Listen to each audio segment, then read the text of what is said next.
Sonic Wally, hello.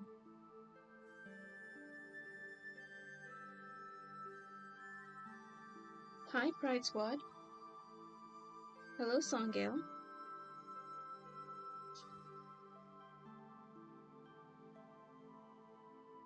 Thunder, hello.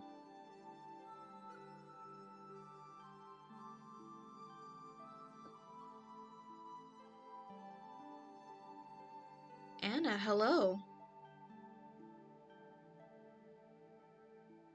Hi.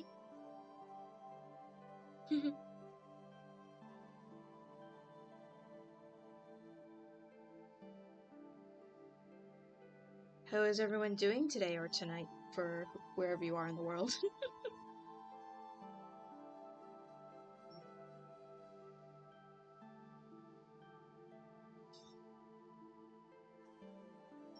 Hello, Anne. I saw Captain on Backstory. I kept rewinding it. It was so good. I'm glad you liked it. My throat feels off. I hope I'm not getting sick. Is your, nose runny, too?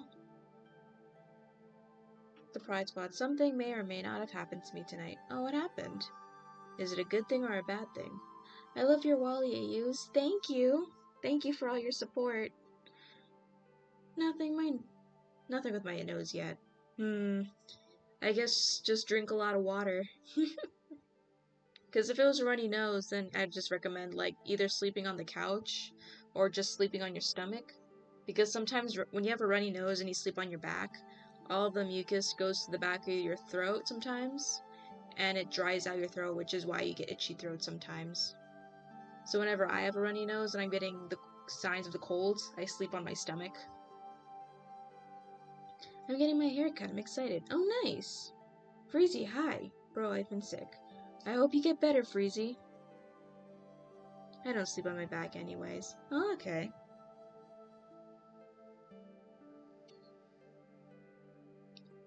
But alright, I'm just gonna get to it. Hi, Leona. Wait, what? Hi, Lunar Madness. I don't know why I said Leona. Today was crazy. How was it crazy? Hi, Prime. I just seen the Hazbin Hotel show. Nice. Did you like it? Also, hello to my dog friend who is stinking up my bed with her smells. Hi, Merida. She's just chilling back there. I curl in a ball to sleep. Paralysis can't get me. Okay. My Sultan was at my school. Okay. What is that? Hi, Hannah. There's a TikTok of it. I'ma send it to you. Okay. Oh, and I also finished my storyboards.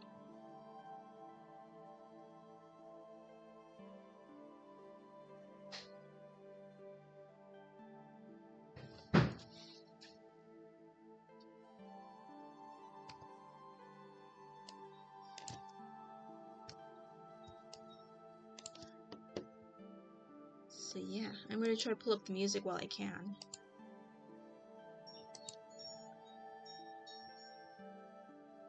Thank you, Prime. Thank you, Anna.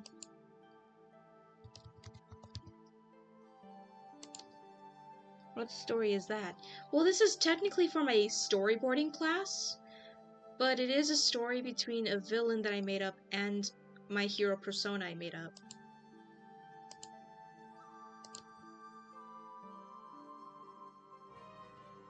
There's a way to cut your dishwashing time by 50%.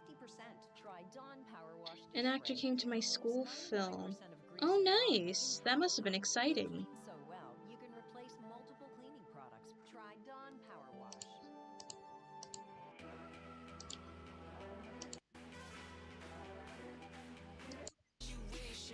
Torment to creation. I'm the empress with a vengeance, and I'll give you no salvation. Ashes on your tongue, I'm the black smoke in your lungs. So give up and get down, get your eyes off my crown. Breaking your body and mind. The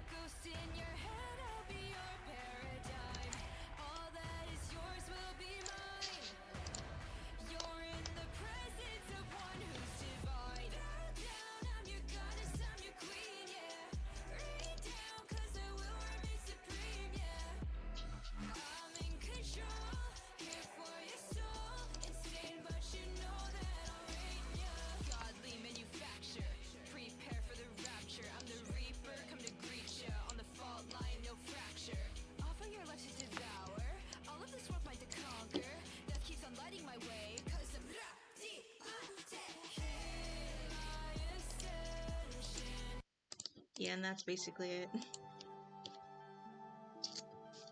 I send it to you, Pegasus. Okay.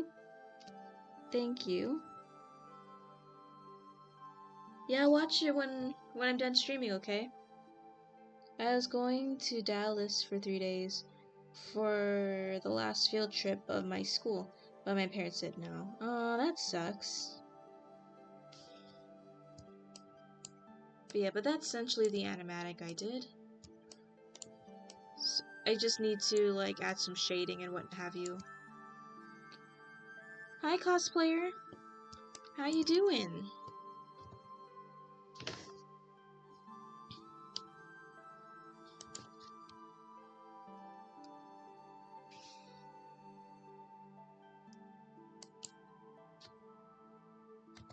Good, how are you? I'm doing good. I finished storyboarding my animatic for school. What I'll do for school, because my school has access to Storyboard Pro, which is tied to Toon Boom Harmony. I get to use company standard animatic programs. So this is what I did for my homework, because this is what I hope to do in Storyboard Pro. I thought you were in college. I am in college. My college has access to these art programs that are usually very expensive to normal people, but big companies do use these art programs. Frames 8A and 8B are my favorite shots. You said school, so I got confused. It's okay. College is school, so I count it as school.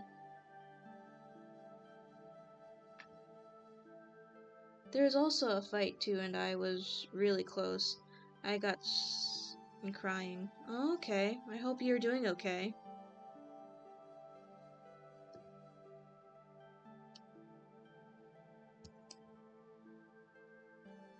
Yeah, those are epic. Yeah, these are the epic shots. And then I just like Pegasus' expression. And also, I remembered what the horse's name was. The pony that used to be my logo. Her name is Prism, so I guess I can stop calling Pegasus Pegasus. I can just start calling her Prism, because that's what the Pegasus name was. Prism. I was held in a chokehold once. Oh, that's scary.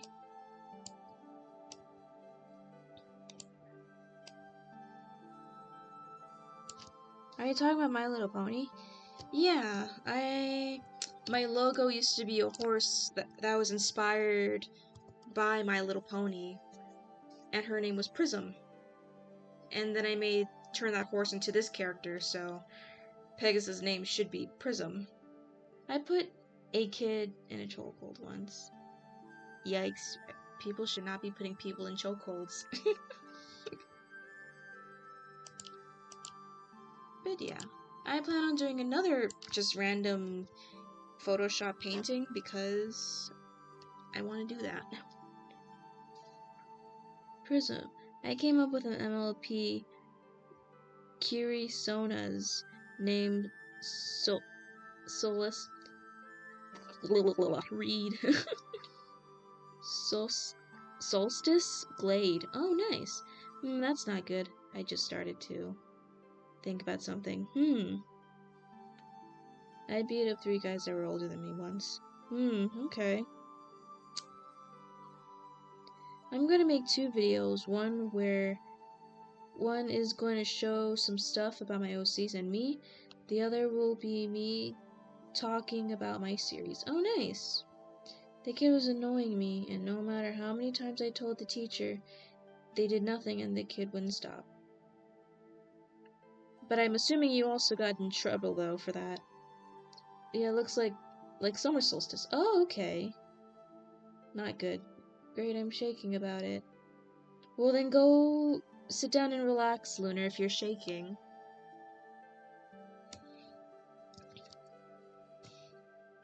I did, but my dad was proud.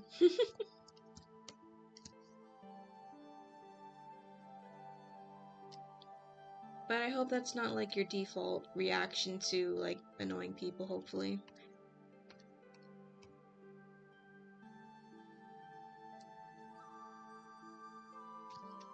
Hi, doll puppets. I'm literally in bed watching your stream. Well, if you're still shaking about it, then clearly you're not relaxing. Try go distract yourself with something. No, I grew out of that fast. I'll try to ignore them. Never laying your hands on them, yeah, because if you do laying your good thing it was just in school, and the most you probably did was get a scolding, because if that happened outside of school, that would end very differently.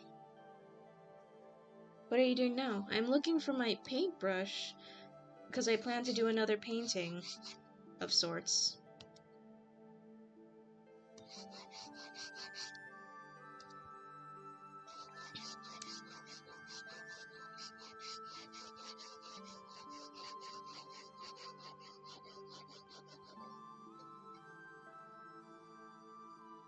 Quick question, will you ever see Tinkwally ever again? I'm trying to get around to it. It's just I'm easily distracted by other things like Hazbin Hotel, Twisted Wonderland. I recently started a fanfiction for Hazbin Hotel. I'm just easily distracted. And I am also working a little bit on Elemental AU. It's just, I'm just all over the place. And I'm dealing with school on top of that. I was in kindergarten, I think. It was super young. Wow, yeah. Nice. Wait, what happened in kindergarten? Kid kept poking me with a stick, and no one helped me. Wow. Which is funny because I think I was too young when I was in kindergarten. I was too young to remember, but I was once told I was the annoying kid, and then some kid threw a toy fire truck at my face.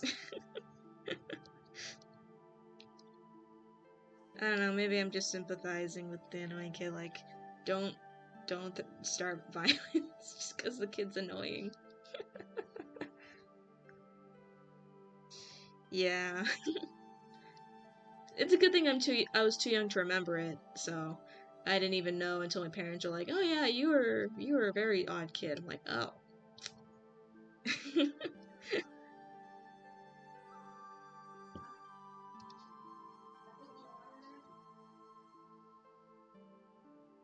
I scared every single mean girl in the class with 3 words. Ooh, I'm still shaking. Well, you probably need to find something else to do if you're still shaking.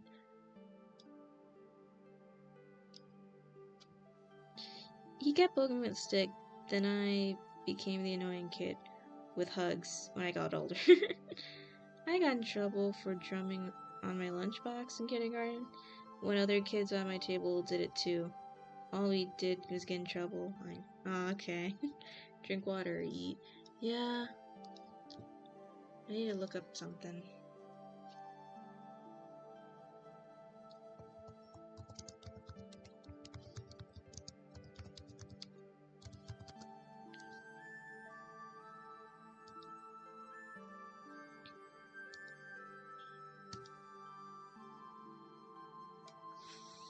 Okay, so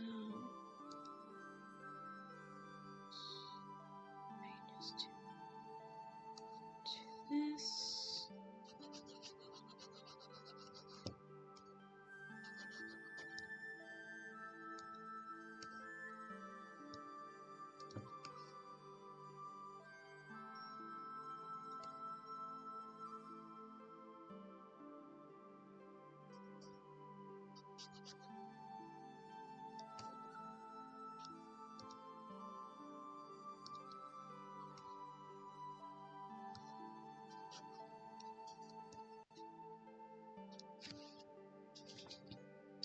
I mean, I guess I should tell you. I aside what happened is it was a shooting incident. That's not good. Really, nobody threatened me with sticks or physical violence, but I wasn't really liked, probably any grade.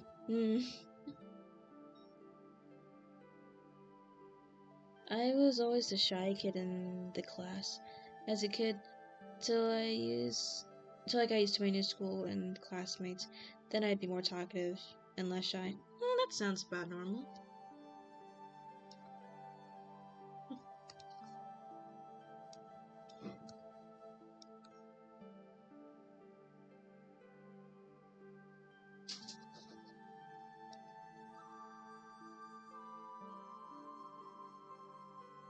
There's a guy with a gun. That's not good. I hope you're okay.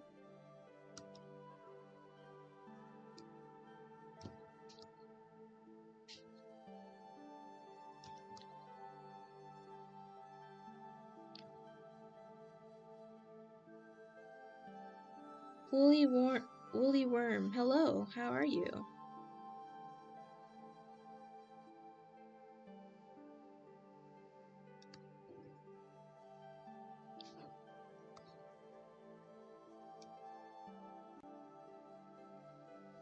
I used to be social butterfly, but then one day became a shut-in, never talked to others again.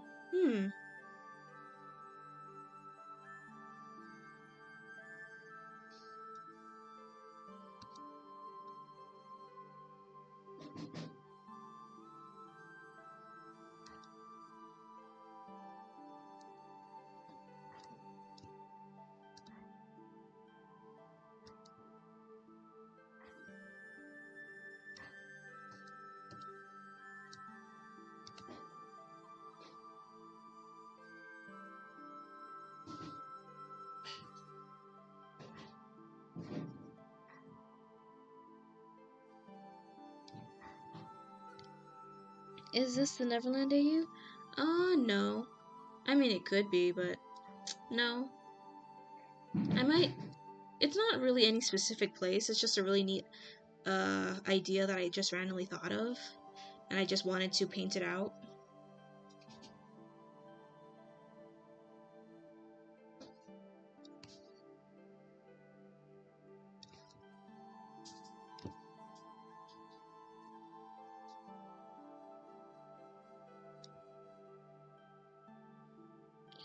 I knew the kid and didn't like him as we got older, I think.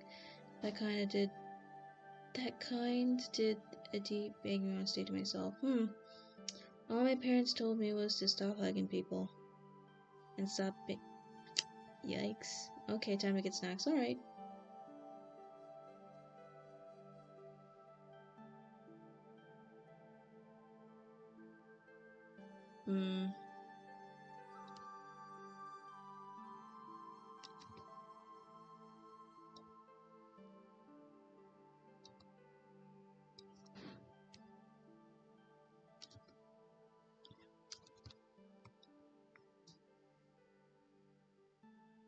I feel you.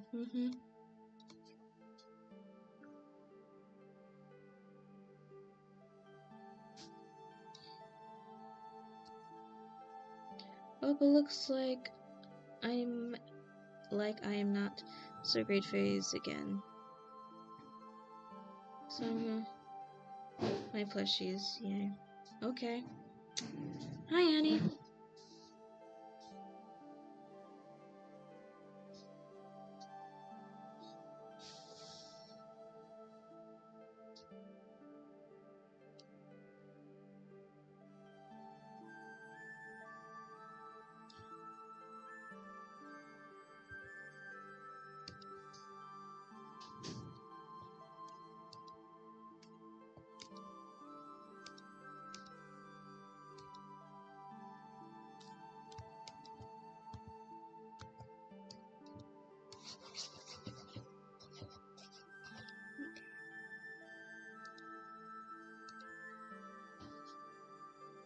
What are you drawing, Alice?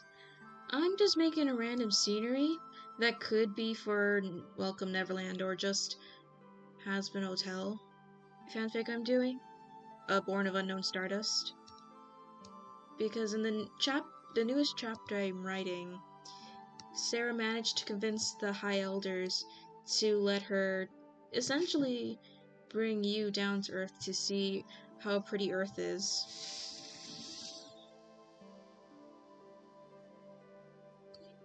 Okay.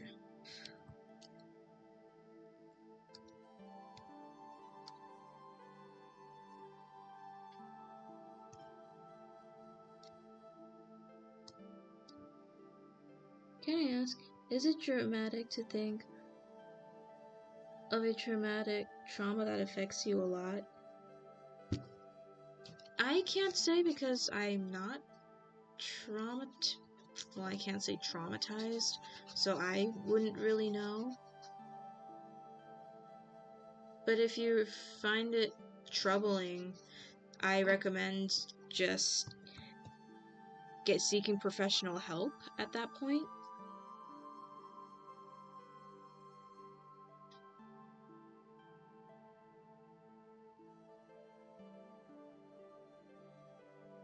It's not dramatic. But if it's affecting you, I guess just go seek professional help.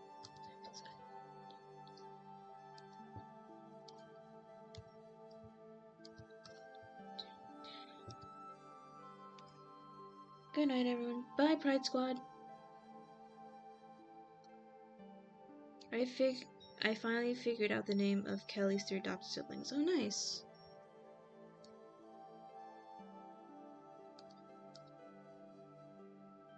Thank you for answering. It's just that all my friends say don't think about that or don't let it get to you, but yeah.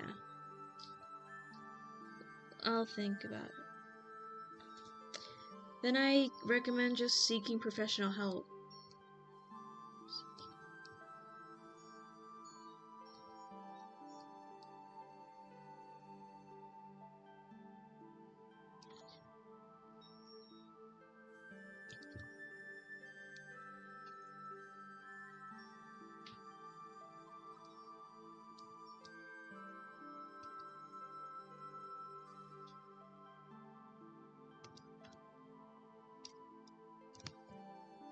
Oh, come on.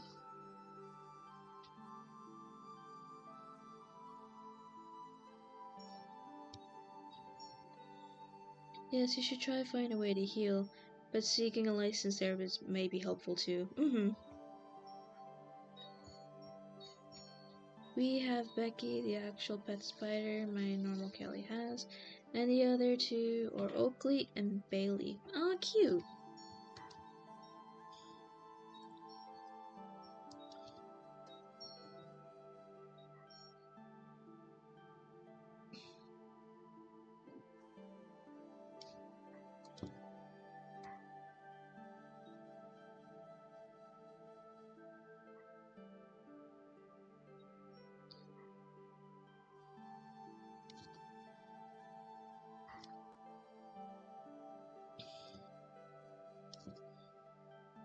I realized that all of them had I as end at the end. Nice. Consistency, now you know they're family, cause their name rhymes.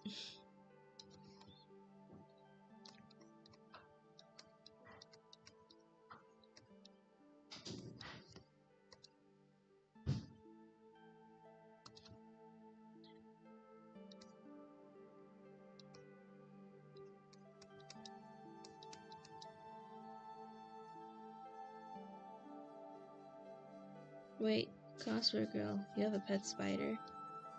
It's even two girls and 2 boys. Oh, nice.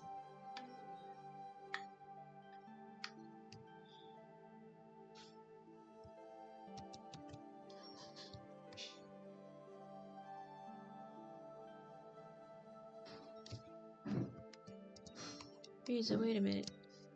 What happened to my warm welcome? Hi, Riza. I didn't see you come in here.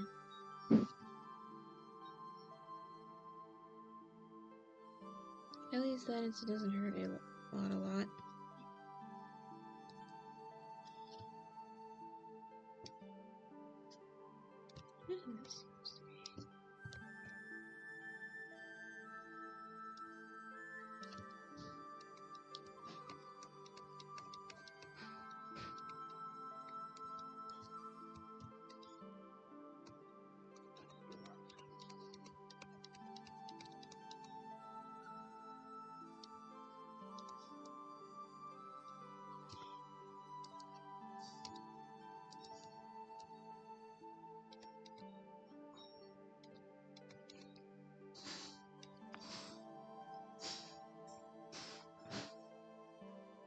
I've been forgotten. More like you just popped in suddenly.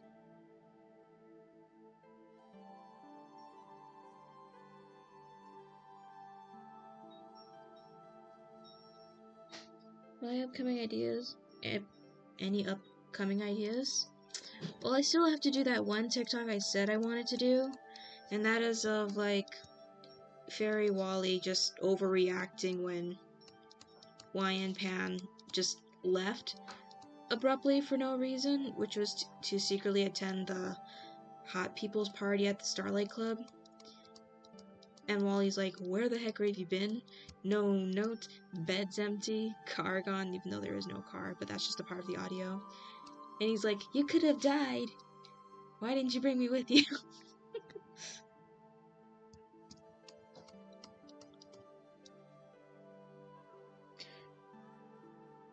But anyways, you guys won't believe what happened in my classroom today. What happened?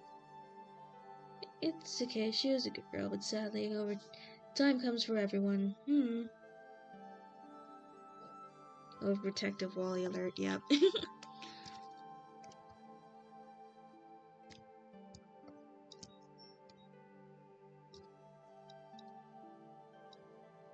Oh, Wally, are you Hawaiian's pen or their parent?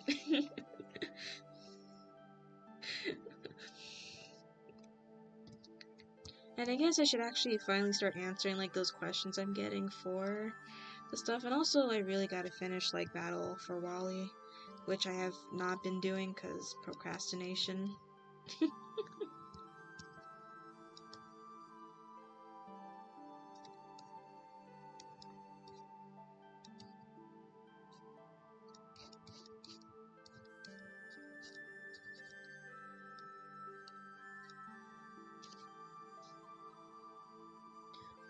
Oop, what the fight? One boy, one girl got into a fight. Sounds about right.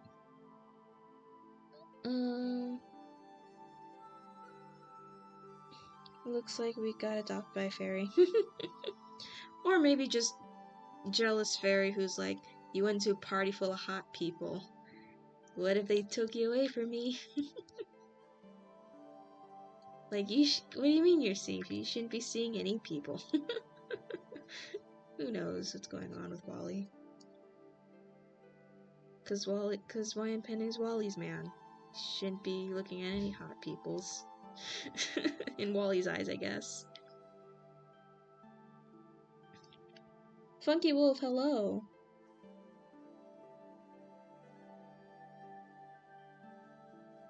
You went to a party for hot people without me? Yeah, that's what this picture was. Let me show. That's what this picture was. This was the hot people's party.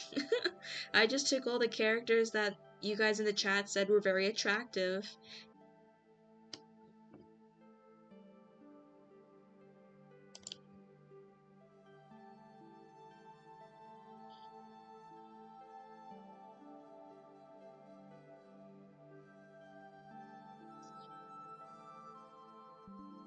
Okay. Sorry, what was that? Wait, would Tink Wally even care that Captain Home would be the bouncer? He'd probably, once he gets past Captain Home, he probably wouldn't care too much.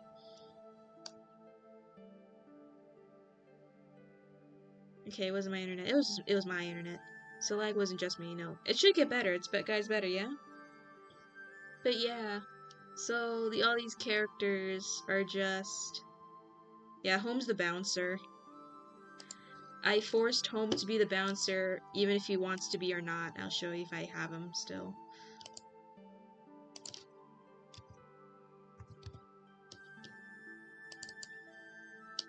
Here he is. A random sketch, and all his fangirls are just hanging out with him outside. Oops. It's not there. Give me a sec. Here we go. Home is the bouncer. Hot one at that.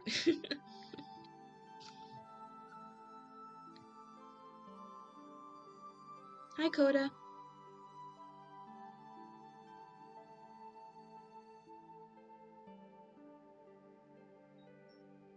Yeah, that's the bouncer. I forced him to be the bouncer. And he's annoyed because he has all the fangirls stuck with him. All the fangirls are gathering around. Hi everyone, sorry late, YouTube. Yep, sounds about right. And life stuff. Okay. Dude would not let me in. I would accidentally insult him. Oh yeah. He's not, but sadly he can't do anything about it. Since Bellfire's working at the cafe club and welcome, she doesn't have any feelings towards the home bouncer. Mm-hmm.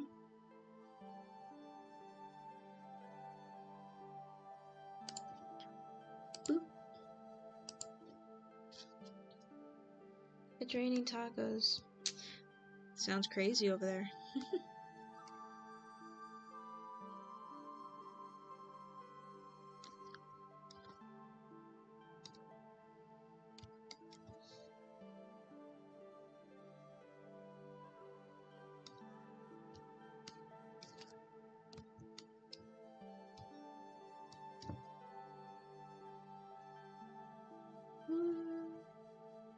There's all the rock textures.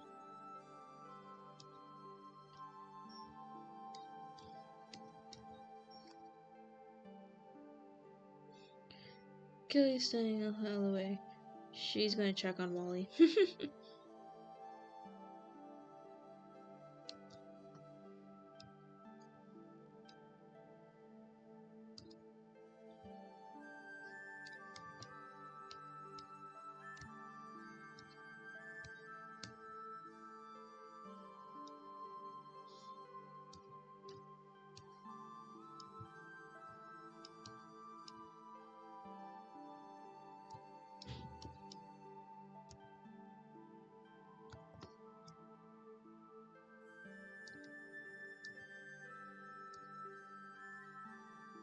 Kelly is going to away.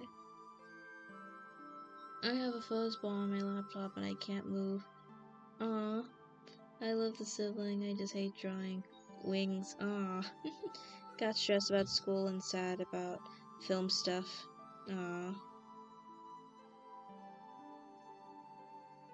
Oh yeah, did you see the show my friend made? Yeah, I saw the clip he sent me. That was really cute.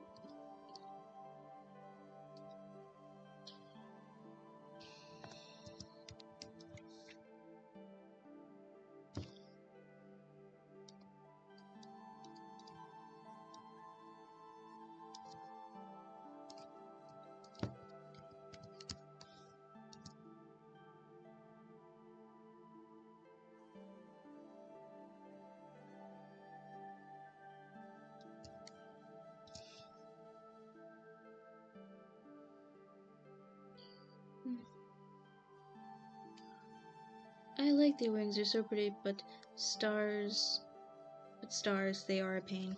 I feel that.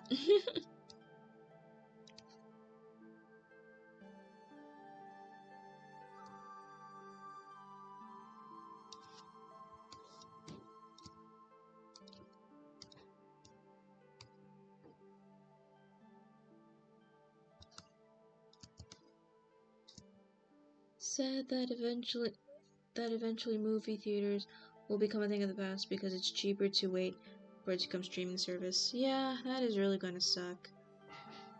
And I'd imagine, like, they're probably gonna make some sort of profit off of it too. Like, not just like, oh, here's this. They're probably gonna charge extra because I'd imagine they'll do something just to make it a little harder for you to have access to it in the early stages. I don't know why. I feel like that's something a company would do for some reason.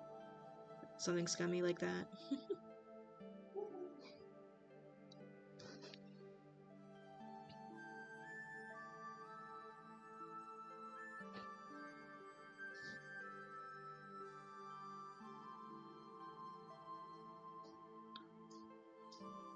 How am I something?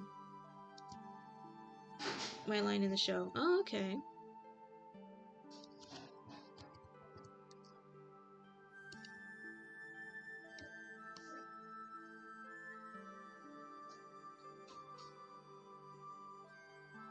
Smooth this out.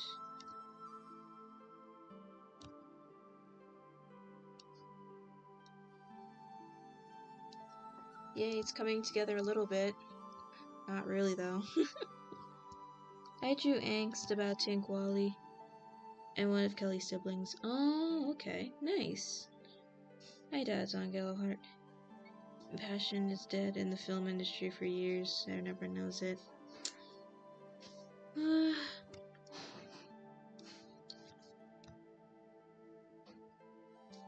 Well, it'll find a way, I guess. Streaming is just the more convenient way of going about it. I'm pretty sure one day we'll find something. I don't know. It's just a matter of enjoying the film, isn't it? And if they just enjoy it at home, that's a good way to watch a movie too sometimes. Although it is gonna suck because theater popcorn is good popcorn. It's a lot better than like the microwave popcorn I pop sometimes. Speaking of film news, they are making Bambi a horror movie. I heard, and I'm slightly miffed, because I do not like horror movies. Because I am a wuss.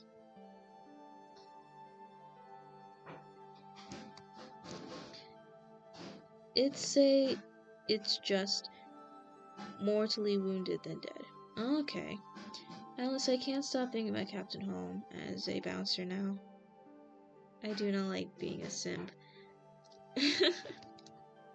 Well, sadly, you are stuck with it and there is no cure. It's just a matter of growing out of it. Was Winnie the Pooh not enough? I have no idea. Wait, is Disney, the company itself, actually approving that? Or is this like some like random film studio that's like, you know what, let's just take Bambi and make it horror because why not?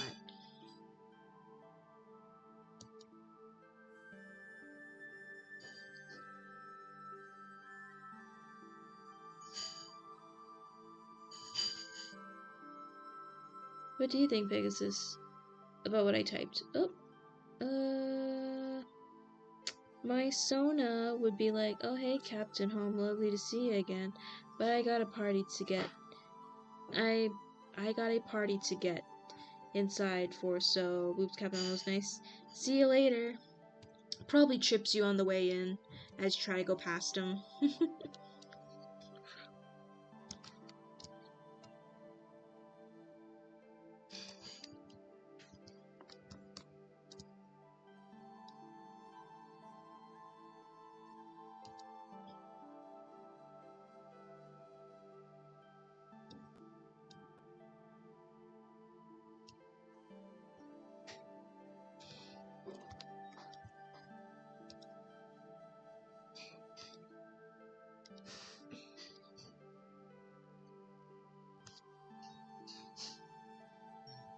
Curse Cat Alistair. I've seen that around. I don't know why everyone's so obsessed with Cat Alistair. Why Bambi? They already traumatized Darling Deer. Who knows? Maybe they just wanted to get revenge or something.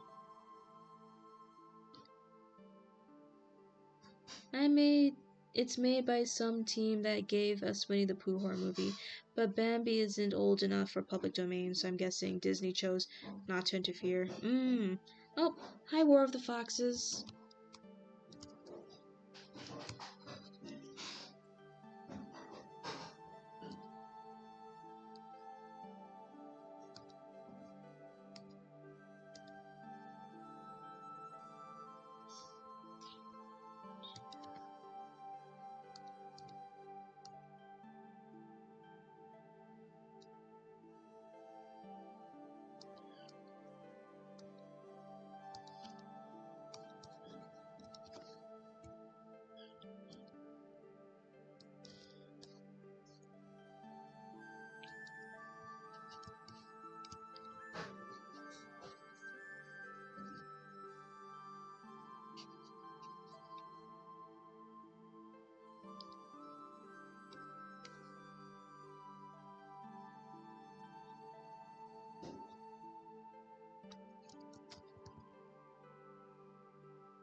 Emily says Last Man. Is this more homework? No. This is just a random Photoshop painting I'm attempting to do, which I think I am failing at right now because I don't know what I'm doing. I'm just doing whatever I just hope it turns out okay. That's the most I can hope for right now.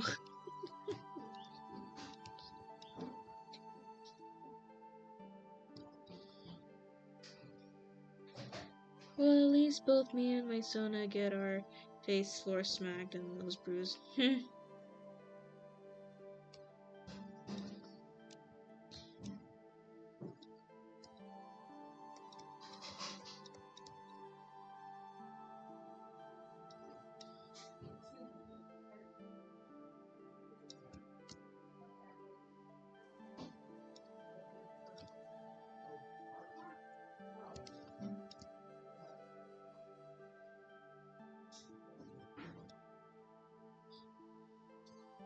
It's amazing, don't doubt yourself. Thank you.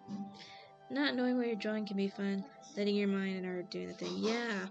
So, what I'm really doing is just making a scenery of what I'm imagining. So, basically, this is for Hazbin Hotel. This is Yu's first landscape they see of Earth. Because Sarah managed to convince the elders to let her take Yu to see Earth up close. And I'm trying to make a pretty scenery that this is what he sees. And they're like standing on the little ledge right over here.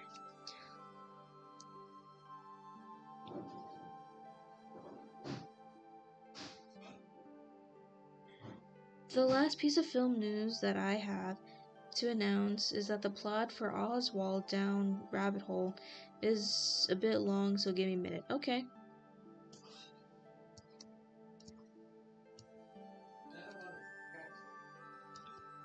Yeah, I put the... Give me a sec, guys.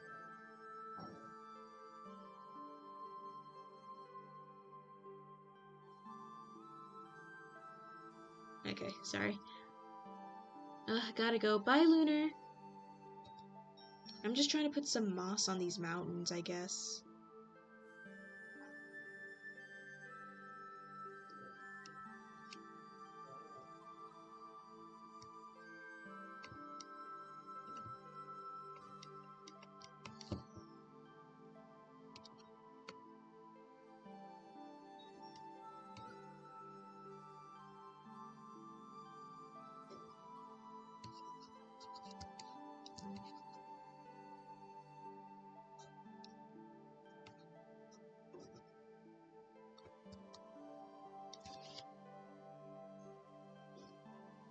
It looks good, thank you. I don't think it looks good, but thank you.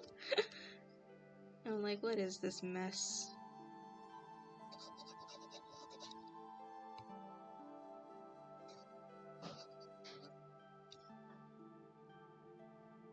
Oh, there we go. That makes it look a little better.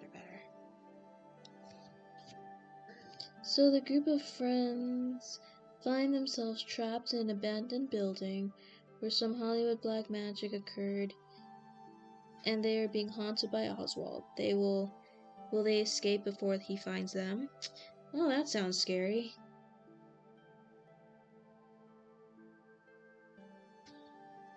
Thank you.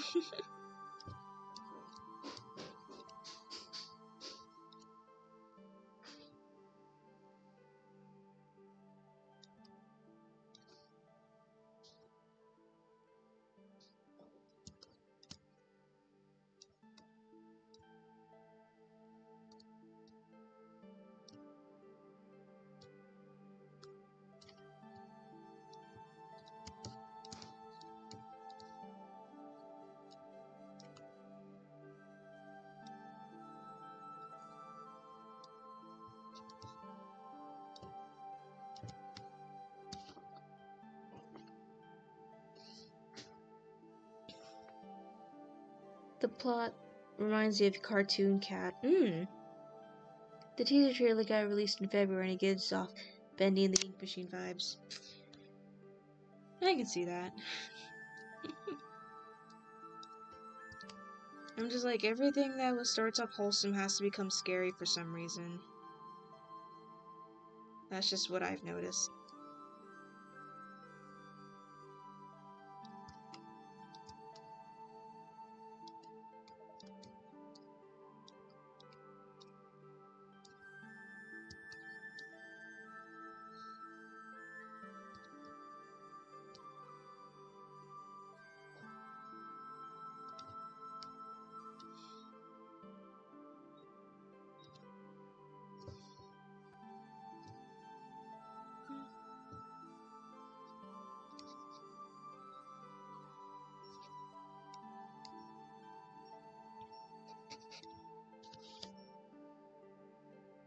Like, let's let wholesome things stay wholesome, don't it, Howard? I like scary things, but sometimes it ruins your childhood. I'd say it does. Because I had a young nephew, or cousin, who likes horror, but it scared him so much that he literally was incapable of sleeping in his own room. And his parents legit didn't do anything to stop him. It's like, well, that's just what he enjoys. Just let him keep watching it, even though their child literally couldn't sleep in his own room. For years.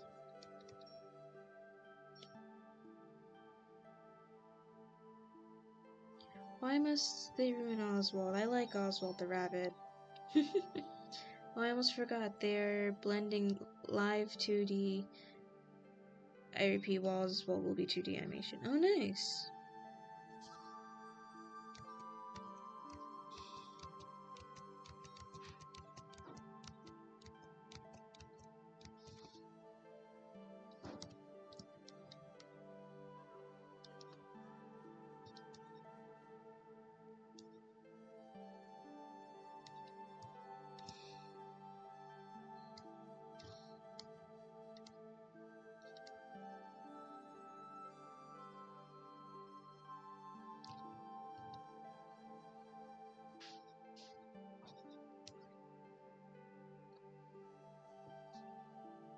Money demands. They have described the movie as The Nightmare on Elm Street, Who Framed Roger Rabbit. Sounds about it.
Is anyone here seen Star Wars? Also, have you heard about Star Wars news about Star Wars? I've watched some Star Wars, but I don't keep up with Star Wars news.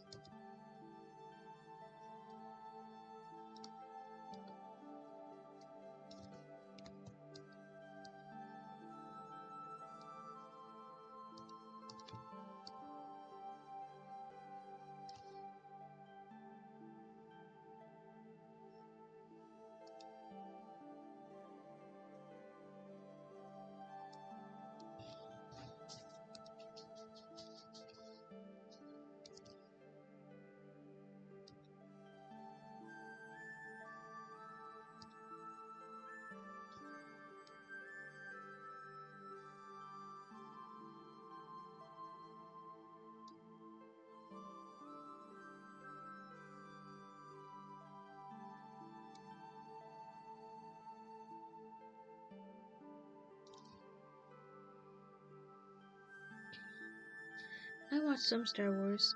I'm not a Star Wars fan, so I don't really read the news on that. There's a new series called The Tales of the Empire for Star Wars. Oh, hello, Melissa. I just got home from ordering Cal Juniors for dinner. Nice. Are you serious? A horror version of Peter Pan? No, there's a horror version of Bambi that's coming. That's probably gonna come out soon.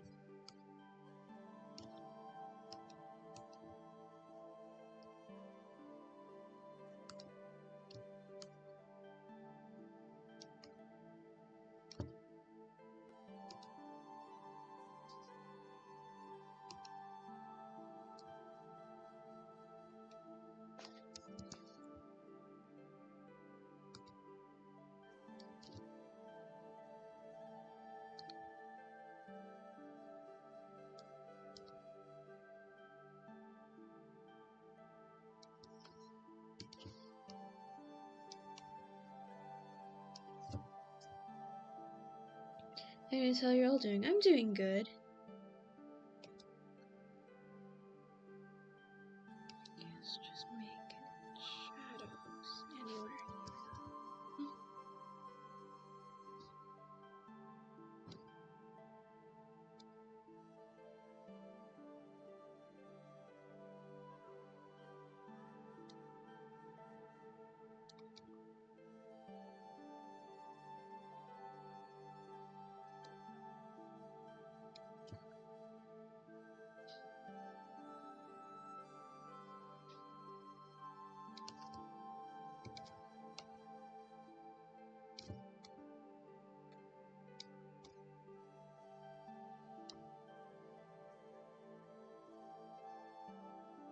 Horror and Bambi kind of makes sense. The first movie was dark. It was dark, but it didn't really need to go. Well, again, we don't know how bloodthirsty or dark horror Bambi's going to be yet, so I've yet to say. They could just make Bambi's whole traumatic experience darker, or they could just go along the route of Bambi grows up and seeks revenge, that kind of horror. But that is yet to be seen, so for now we have to wait. Oh gosh, it's stunning, Pegasus. Thank you. I have a little question. I know it's been a while since the first animation of Welcome Home to Neverland, but how was he homeless? He's an orphan, or they are an orphan, so they never had a home to begin with. And being like of lower class, they don't pay all too well, so it's very hard to get out of a poor situation for him.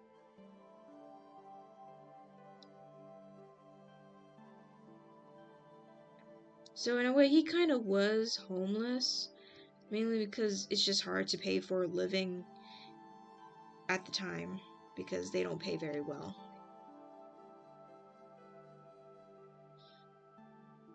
Got a perfect start of how my mother of my OC will interact with Captain Home. He's going to be funny. I just heard there's a remix of Bambi coming out for Disney. I'm pretty sure Disney might be going to a halt on live action remakes as of right now. They're going to try to finish up what they already have and just put it on their streaming services and try to move on to do something else. But we have to wait and see.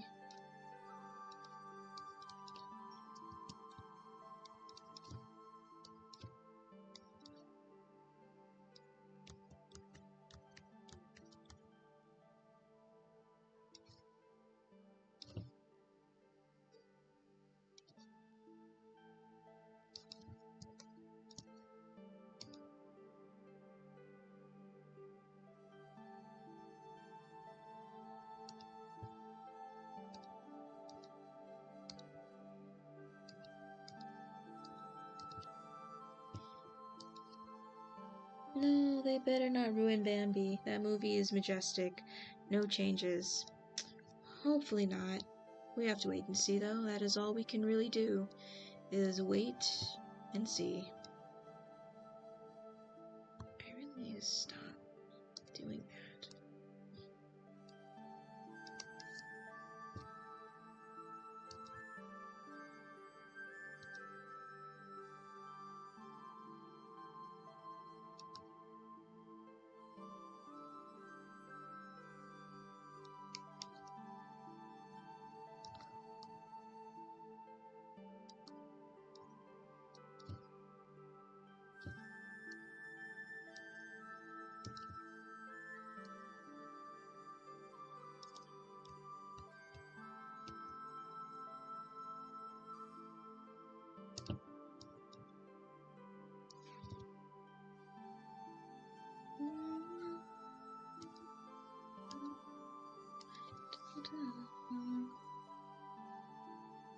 What are you guys saying? When you guys say Bambi, it's making me think of Alistair. Well, he is a deer, so I guess so. The fact that they want to make any new Bambi movie is already too far. Disney sadly has a track record of ruining good movies. The literal only simple person to draw is Becky compared to the other siblings. Oh, okay. It's not a record, it's just the norm now. Because they try to stay quote unquote relevant. And that means to do things or to promote certain things that are up in the times in their eyes, which is really just pandering to the loudest group. And even then, they're not doing the best of job doing that either.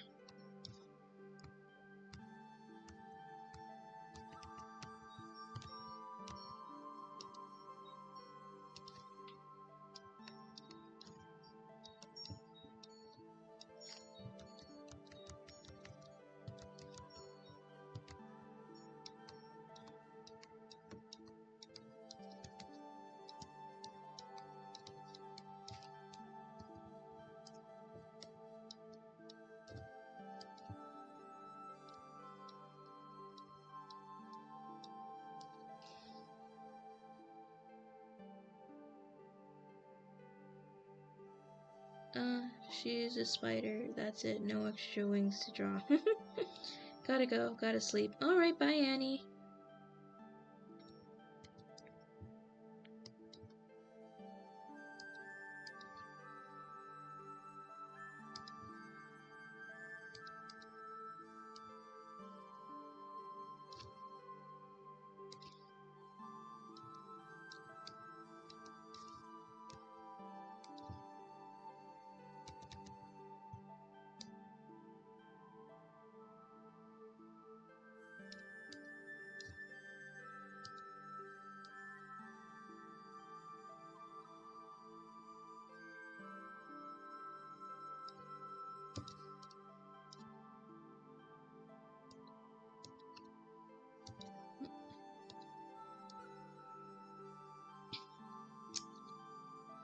I'm gonna draw Bailey with me because the wing time.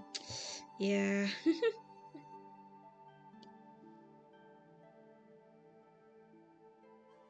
Sorry, not talking much. I'm just kind of listening right now. Also, that's pretty, Pegasus. Thank you. And it's okay if you don't wish to speak much. It's alright. It's not a requirement for you to speak.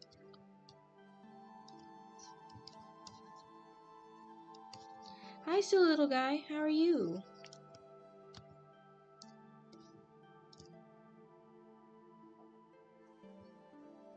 Whatever happened to the rock texture I had? No, I still got rock textures.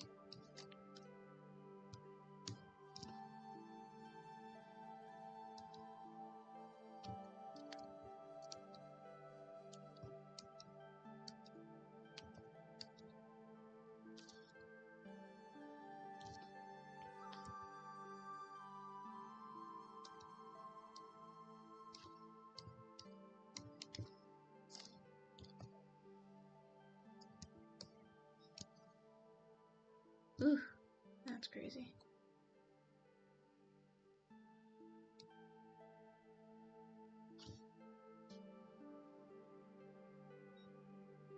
Gather Neverland OCs. Okay. I'm tracing Johnsy reference to get an idea of how to draw him. Okay. I also made an idea. I made an idea on how I think they look. Nice. To me, the art kind of reminds me of when Littlefoot and his friends find the Great Valley. Oh, yeah. I remember a little bit of Land Before Times. A little bit, not a whole lot.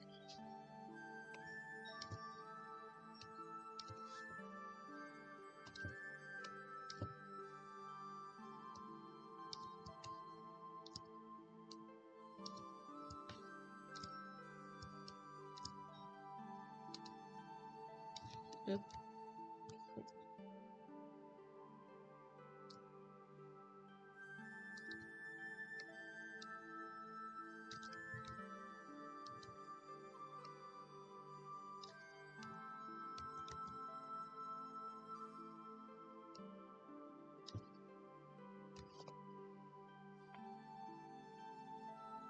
Wolfheart is always boil uncontrollably at that movie.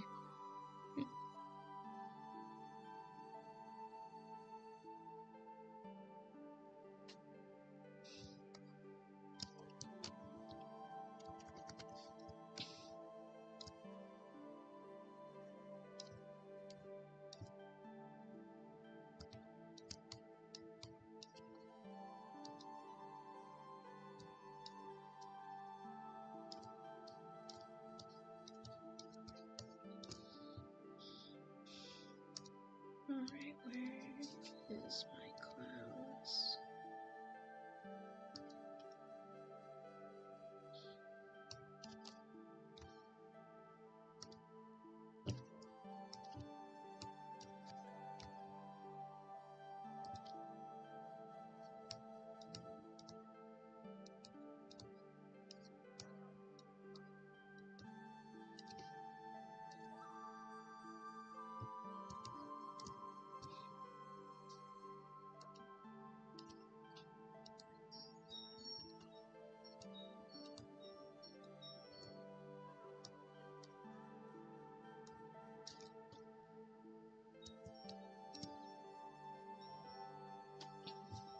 Do you want to see it, Pegasus? Also, do you want me to send it on Tumblr or Discord?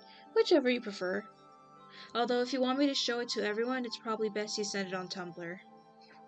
But if you just want me to see it, whichever's fine.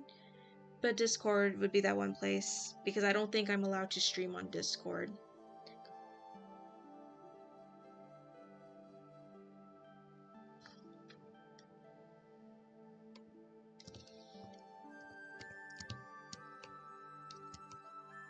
Oh yeah, and this is where you creates the first duck.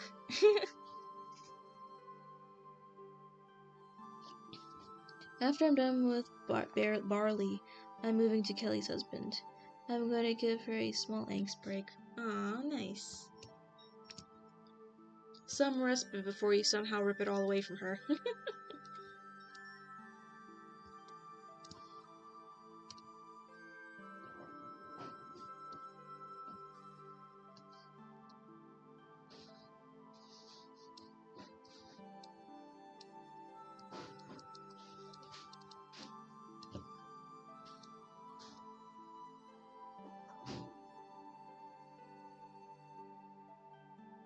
Law. You know me so well. Mm-hmm.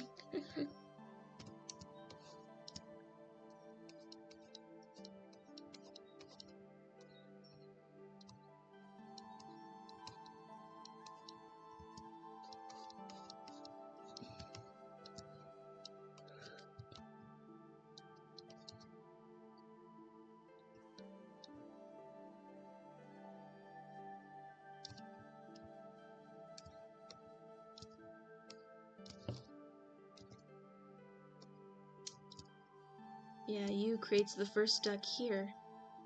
And they create a whole bunch of different little animals. Sarah, being the absolute boss she has, managed to negotiate with the elders to let me like, hey, at least let him create like 5 things. And they're like, okay, but only 5. He can only make 5 things, and they can't be big things either.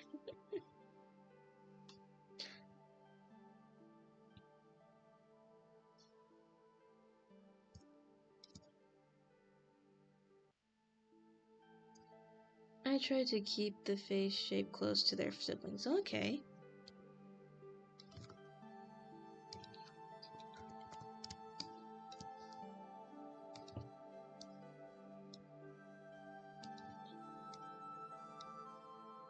Oops, I gotta get rid of that.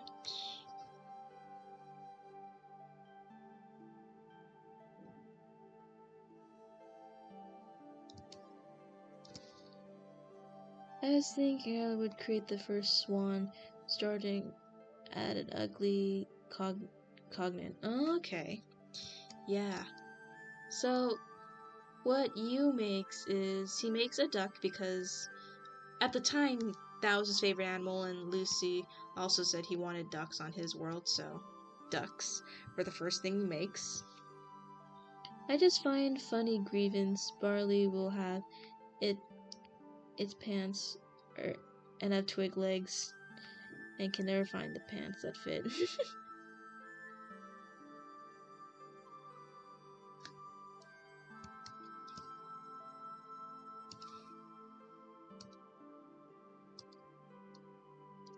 And I think Yu's most favorite creation is sea sparkles.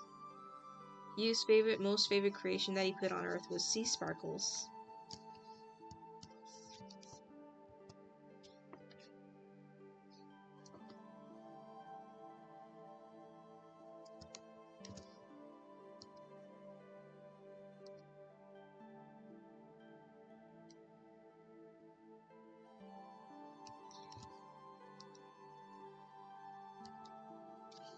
Did you see, by the way, Alice? I sent it on Discord. It might have been blanked if you comment on it. Okay. Sea sparkles, I'll show you. First, let me go see what silly little guy sent me on Discord, and then I'll show you what I mean by sea sparkles. There's a video on Twitter I have that has sea sparkles on it. It's beautiful. Oh, that's very cool, silly little guy.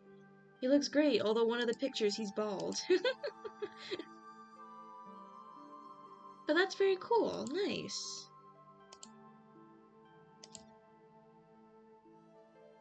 It's fantastic. Thank you. I hate the details on the rocks. The rocks are the one little thing that are annoying me. But everything else is fine.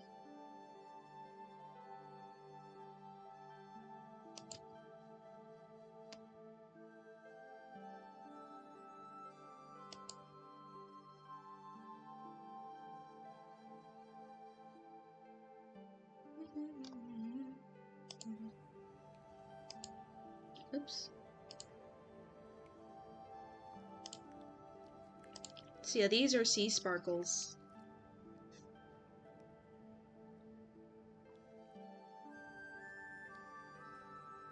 The rocks don't look that bad. It does. It is. SpongeBob bald sound plays. Yes. But yeah, these are sea sparkles. This is Yu's most favorite creation.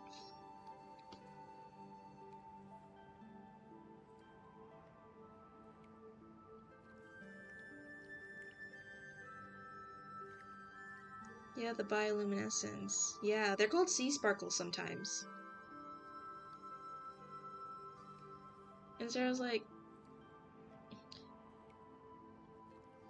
And the scene goes, it's like, so you created all 5 things? I only saw 4 things. Where was the 5th one? And he was like, I made the 5th one, but we have to wait at night. And so they do.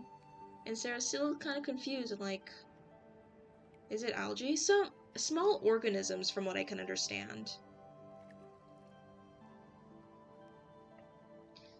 And when it gets night, Yu starts doing this, and Sarah looks at him like, what is that? I call these sea sparkles.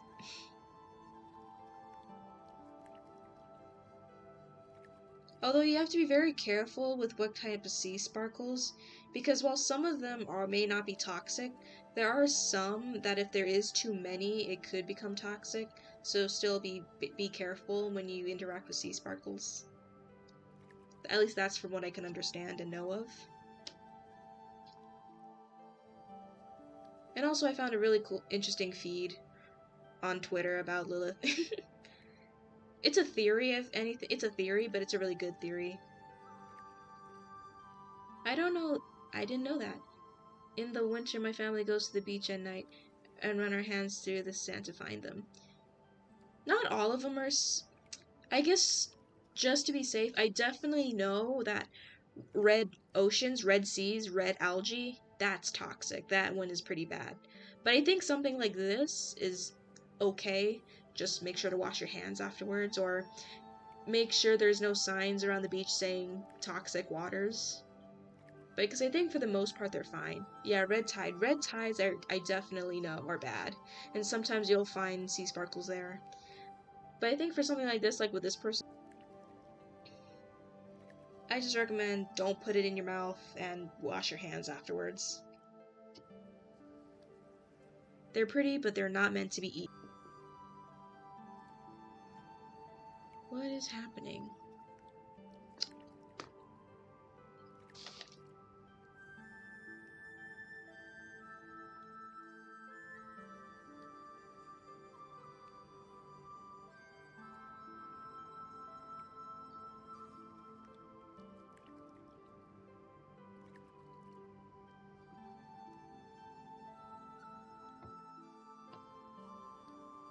Okay, I think we're fine.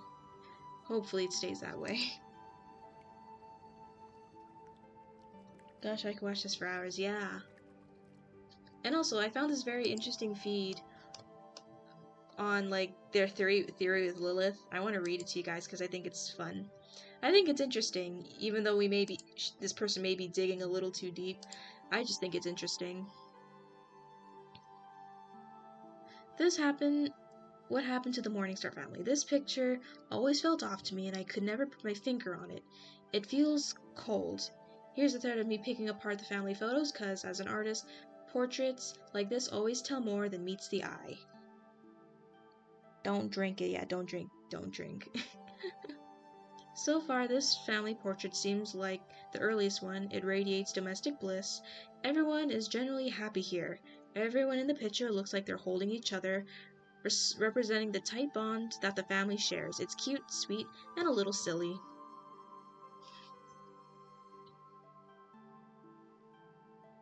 In this photo, things seemingly look happy as well. Not enthusiastically as the other, but still happy. Pay attention to how everyone's holding one another. Lucifer is holding Lilith's waist and is holding little Charlie as well, representing his bond with them. But what about Lilith? Lilith seems to be only holding Charlie. Well, holding is a strong word, but simply placing her hand, not really embracing her as much.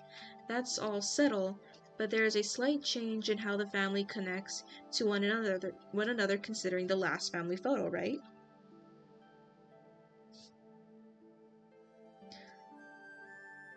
Lucifer, though, doesn't seem to have changed much when it comes to his body language and enthusiasm. He is leaning into his family and is holding them with a big toothy smile on his face. Now, time jump, whoa, right? No one is embracing each other now anymore. Nothing feels loving about this photo. And what is disturbing me the most is how Lucifer is standing behind Charlie, as if he's literally left out of the picture. He's only holding the back of Charlie's chair. His smile is less genuine, feels more smug, as if he's presenting a persona, same as the rest of them, but in different ways. Poor Charlie. She remains in a proper pose with her hands politely on her lap holding one another, which is really sad because in other photos there was at least one parent to embrace her. But here, she's only embracing herself. She is demonstrating self-soothing. And yes, Lilith seems to be the one to change the most out of the three.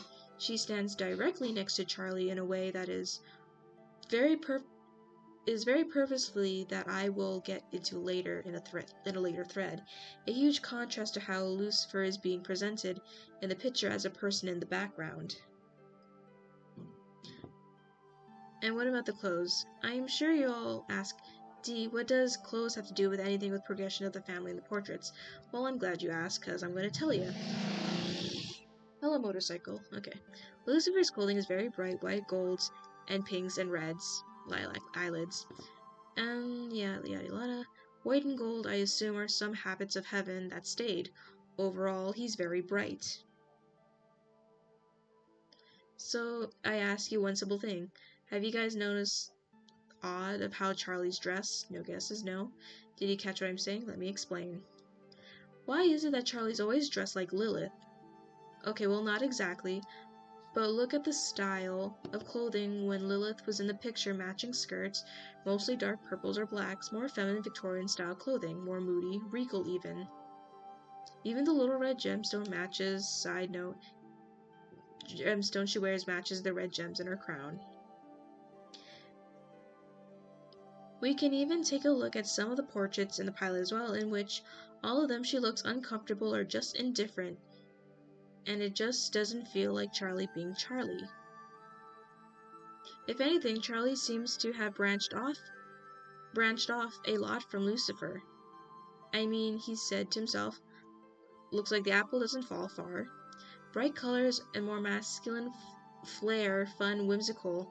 The fact that they were never close yet have so much in common is kind of strange.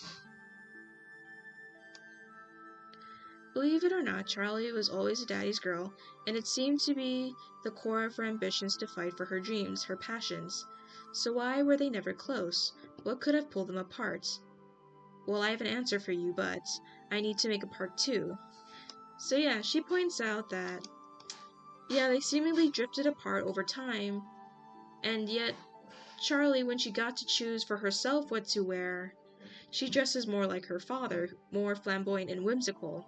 So she has many similarities to her father, and has many passions like him, so it's very strange that they were never close, is essentially what the thread is saying.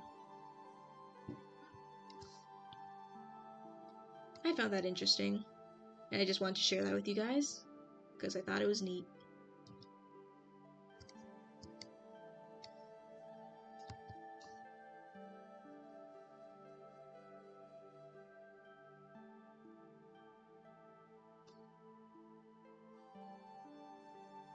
You guys still there? I don't know if chat just kind of paused. That is interesting. Big Mama Love influenced Charlie until she pieced out like my boss.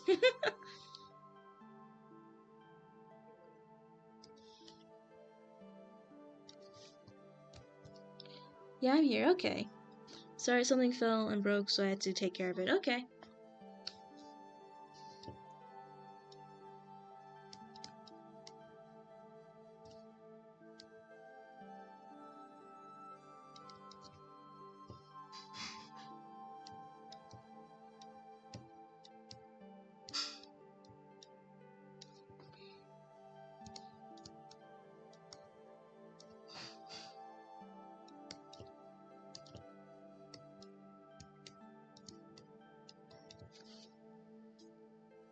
We're still just listening. So yeah, I found that very interesting. And also, it's also there to help me how to write Lilith.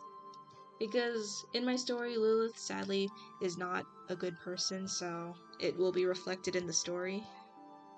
I mean, I don't think Adam or Lilith were the best first humans. I'm writing them as both of them were equally not good. They were both prideful and selfish in their own ways. And how they went about it, and what they were given, and the hands they were dealt with was different too.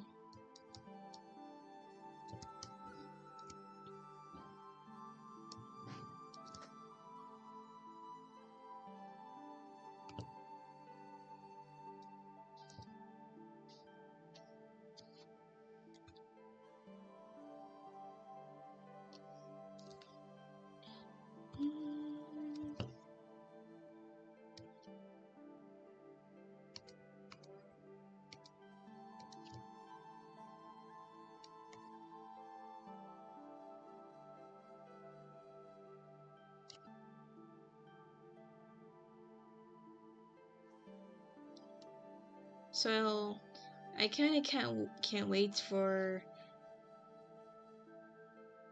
So in this story, I do want like you to see Lilith when she gets to heaven, and he's gonna be like, "What are you doing up here? Aren't you supposed to be ruling the underworld?" And she's just, and Lilith low-key shows her, kind of somewhat shows her intentions. I wonder if the reason they grew up apart is because Lilith is trying to hide something away from Charlie that Lucifer knows, if I'm correct, will ruin Lilith's image to Charlie. Maybe. This person does have a second post. I'm gonna read that one because that one's also pretty interesting too.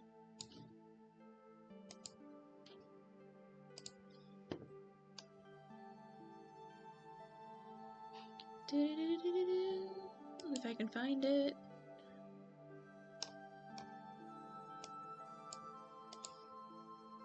Lilith possibly working with Rue for both their own goals? Maybe. Okay. Do you guys want to see what I'm reading, or do you guys just want to keep looking at this very ugly portrait I have right now?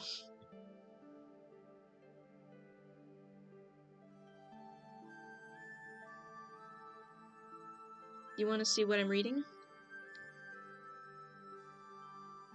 No, it is not ugly.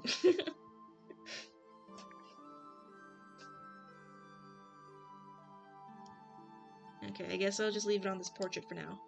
Alright, part 2.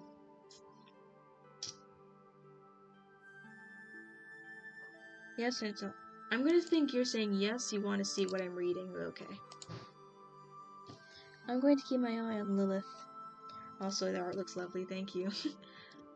Alright, I left off asking how did Charlie and Lucifer manage to not be close despite being similar? So I'm gonna say it as if ripping off a band-aid. Ready? 3, 2, 1. Lilith kept Charlie from Lucifer. Rip.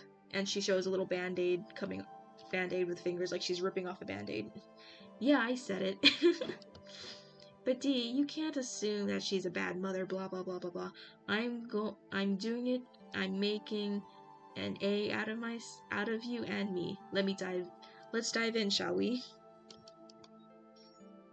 I've been hearing some people state that Lilith being a bad mother is going to be like Stella 2.0, which I highly disagree because I gotta admit, guys, we've been lacking in the bad mother department in the Helliverse, so I think we are due for a big whammy, don't you think?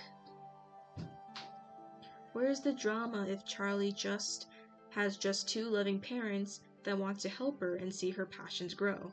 Ha, you think Alistair is gonna be the main end goal villain? She laughs some more. Don't make me laugh.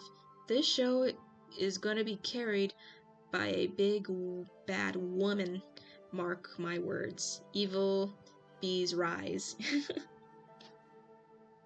I had to leave, then come back because my internet glitched so hard. Oh, okay. Good to see you're still here. Okay, enough of that. Charlie looks up to her mother a lot and really wants to make her proud. We only know Lilith from the eyes of Charlie. Charlie is determined to help her mother and to grow into her throne, which is something that we can clearly see is not an idea Lucifer's pushing.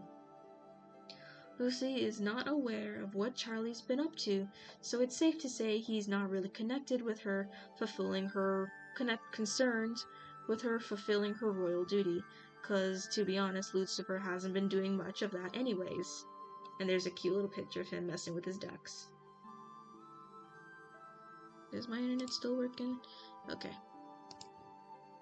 Overall, it's safe to say that Lilith was the one that seemed to focus on Charlie and her role in Heck, cause if you think about the difference of how she speaks about her mother, her parents' influence, there's a lot. For example, Charlie talking about Lucifer.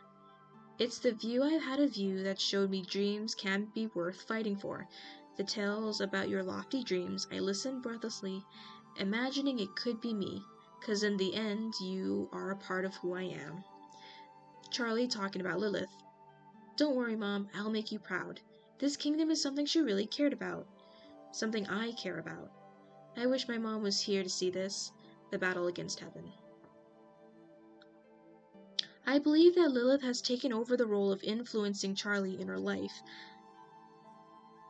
influencing Charlie to her liking, an overachieving parent, if you will. But Charlie's similarities to her father have shown to steer Charlie towards a path that wasn't the one Lilith wanted for her.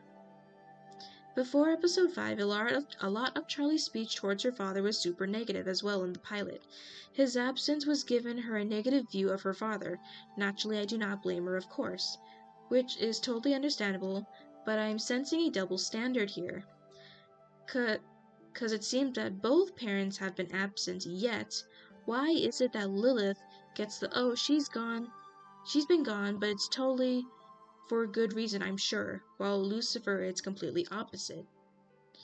As heartbreaking as it is to say, as someone who has been negatively affected by my own parents growing up and being fed things about the other parent, I'm seeing signs, red flags.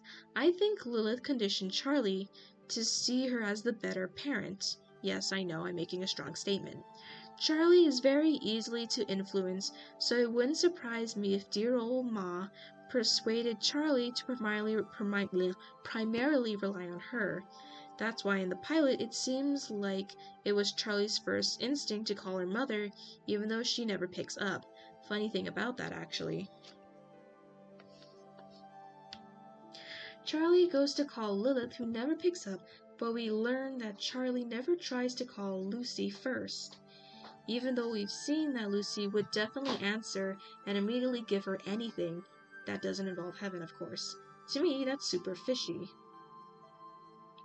Also, can we talk about how it didn't take long for them to find a middle ground and to embrace each other again, episode 5? The love was always there, but something or someone was pulling them apart.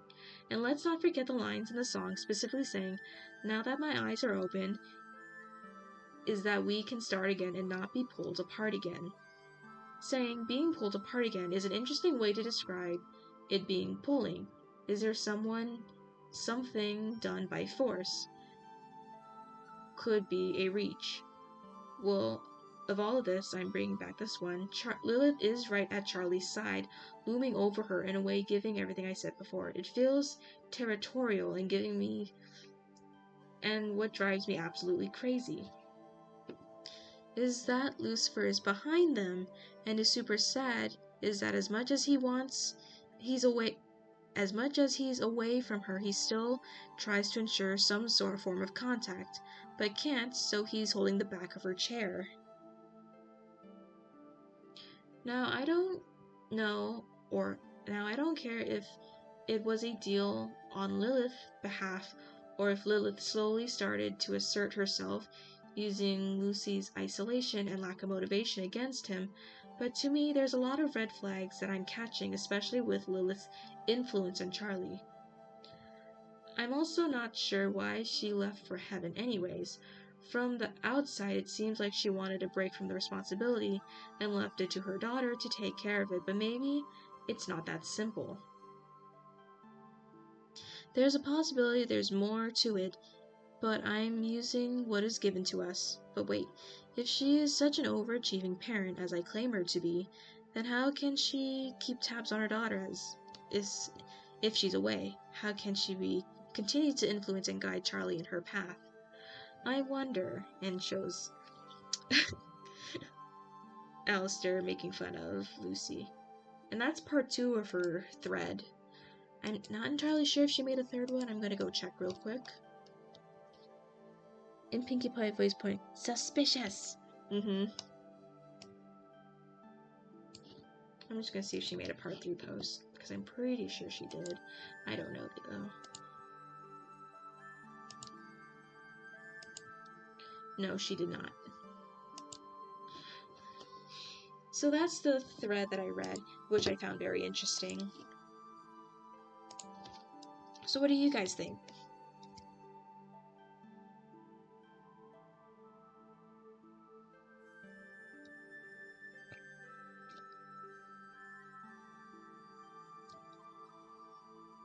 Super interesting. That is interesting.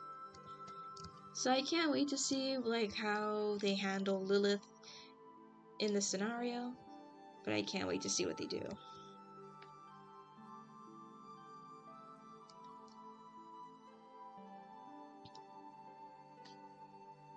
It makes a lot of sense, actually.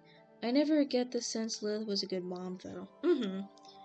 And if they really do choose to follow or take inspiration from Lilith's actual lore, I find it interesting that when she was willing to basically sacrifice 100 of her demon children, she also sometimes said something along the lines of this: if I have a daughter, I want to basically be with them for 20 years, or have control over them for 20 years. But if she had a son, she only wants to be with him for 8 years, which I find interesting. So what would have happened if Charlie was born a boy? Would she have been less, I guess, comforting or such? Because in Lilith's actual lore, she has a very strong preference towards daughters and not her sons. And already in her actual lore, she's willing to sacrifice anyone to ensure her freedoms and to not submit to anyone.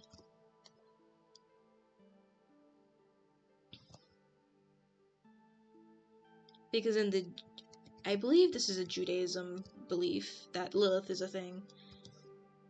and that because Lilith did not want to submit to Adam, she was quite literally willing to sacrifice her children to remain out of that situation, to not submit to anyone.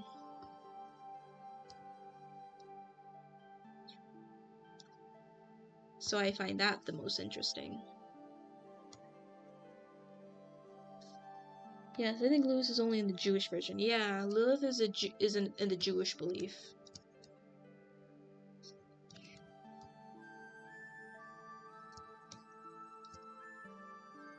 I wonder what the deal is made with heaven by Lilith. That's what I think. That's what I wonder too. But I think it might be along the lines of like, hey, I want a spot in heaven. I don't want to deal with all this anymore. I'll let you have at it to heaven. I will not get in your way to exorcise demons if it means I can just chill up here in heaven. That's what I think might be going on, but it might not be. That has yet to be seen.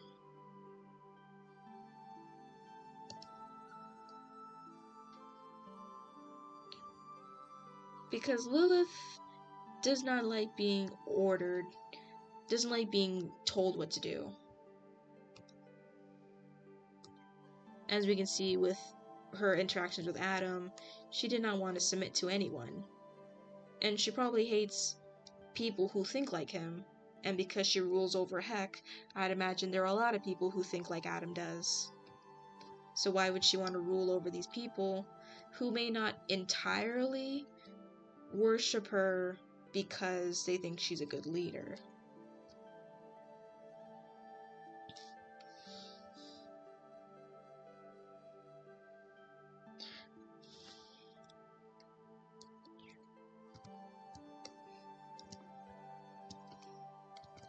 So yeah, that makes me wonder about a lot of things.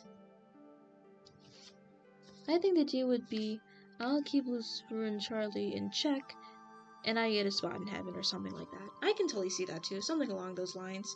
Because clearly her end of the deal was she gets to be in heaven for whatever reason.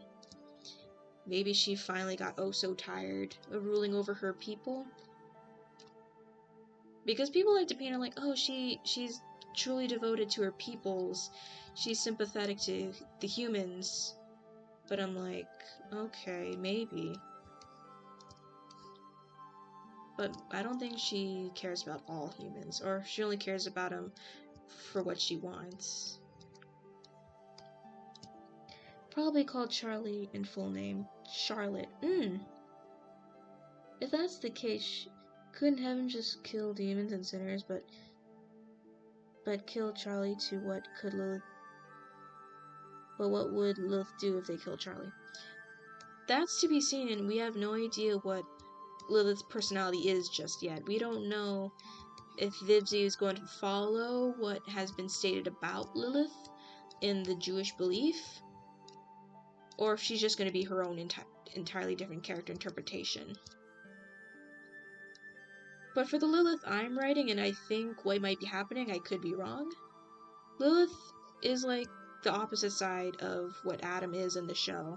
They're both selfish people, and how they went about it to attain what they got is different. I laugh at her face if she cares about humans. I feel like she's done with us, to be honest. I can see that too. Which I still think is weird that they think putting a coin under a child's pillow will keep Lilith or whatever away from them. At least that's what I remember hearing about. I don't know much about Jewish beliefs, only that there is a Lilith and that they do not believe in the New Testament or Jesus. That's what I generally know.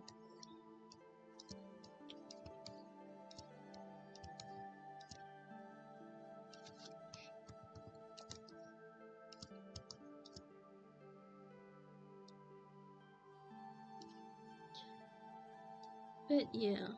So in terms of what my story is, like how I'm going to interpret her until I'm proven otherwise, which I probably will be, is that at first Lilith was quite happy because I'm the queen, with Lucy by my side because he gives me power over all these other people, these normal, regular sinners.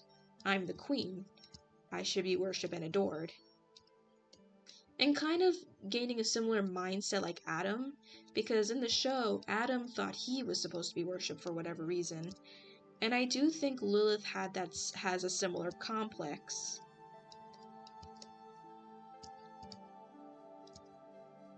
And that's why she quote-unquote thrived in Heck, because I'm the queen, they will worship me.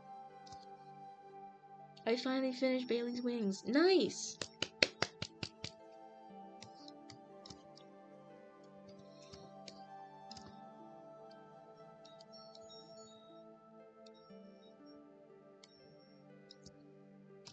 But when she learns that these sinners, again, I don't think there is any rules in hell, from what I can see, and I would imagine there are none. Sinners can do whatever the heck they want. And they're basically free to do whatever they want. And what's to stop them from basically just being perverted about their queen? Because Lilith is a very pretty person. So what's to stop them from just being lewd about her, not really taking her seriously? Because they understand and know you're just a sinner like us. The only reason why you're so above us, quote unquote, is because of who is your support, which is Lucy.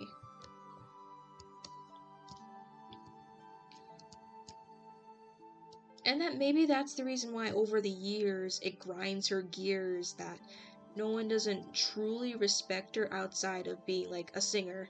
Because in the background you can see posters for Lilith's concerts, so she is popular in some aspects.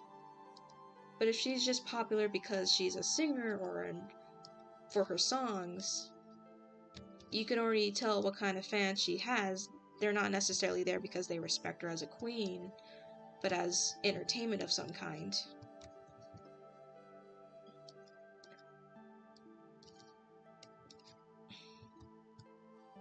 And maybe over the years when she realizes, okay, so these guys don't worship me because they think I'm all that.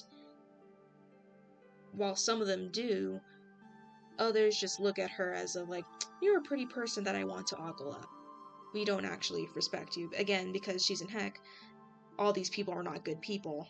So I can't imagine this is the type of crowd she wants looking at her. Nor do they do what she asks. So because they don't find her all that intimidating,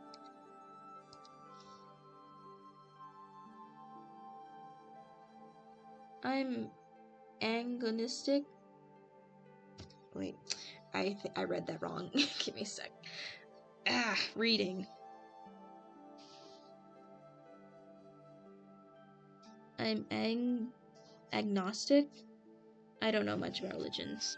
I don't know much about other people's religions. I know only bits and pieces and from what I hear. But I do know about my own religion, my own things that I believe in. And that's fine, not everyone. Agnostic. Agnostic? Agnostic. Lilith reminds me of a Mother Gothel a bit. Her overprotectiveness and her controlling attitude. Maybe. Has yet to be seen. And we don't know how much of VivziePop is pulling from these belief systems or stories. We don't know how much of this will be actually influencing the story, influencing her.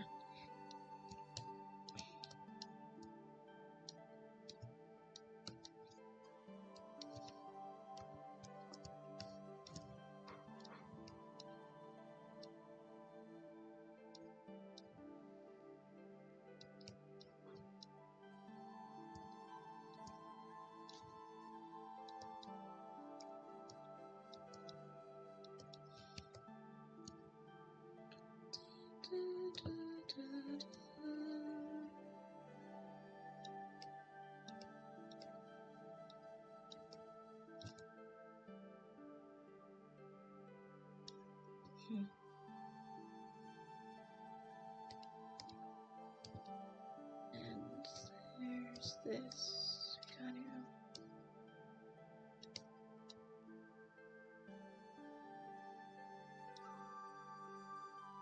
Yeah, Lilith is just looking out for herself in my eyes.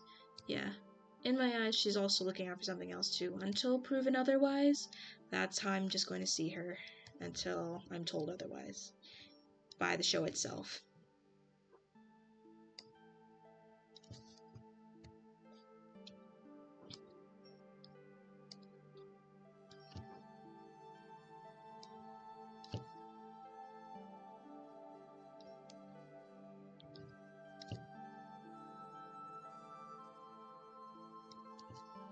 So yeah, when you does eventually meet Lilith, she is going to be inspired by the TikTok moms I've seen as of late. The ones who get married, have kids, but all of a sudden think, I'm not satisfied with life right now, so I'm just going to divorce my husband and leave. Either leave the kids with the father, or I'm just going to leave my husband and take the kids with me because I feel like it. Not because there's anything actually wrong with the marriage, just because I'm not satisfied with life and I need to find myself, do something selfish for me, and break up the family because I want to go off and have a phase, not caring about how my actions will affect my children. She is going to be a little bit inspired by that. Where over the years,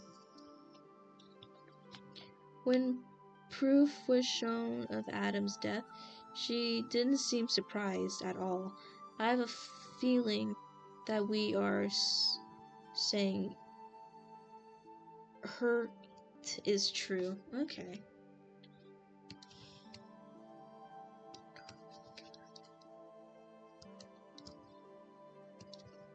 See, I'd imagine because over the years, Lucy falls more and more into his depression and isolation. And while he does take good care of Charlie, and maybe she is still separating them and trying to have Charlie under her thumb, she's not satisfied that Lucifer, despite not doing much, still has slightly more respect than she does.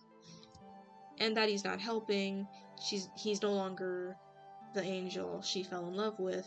She's no longer satisfied with what she's been given or dealt with, and thus betrays her people to live comfortably and just rest on the heavens of the Bahamas in heaven.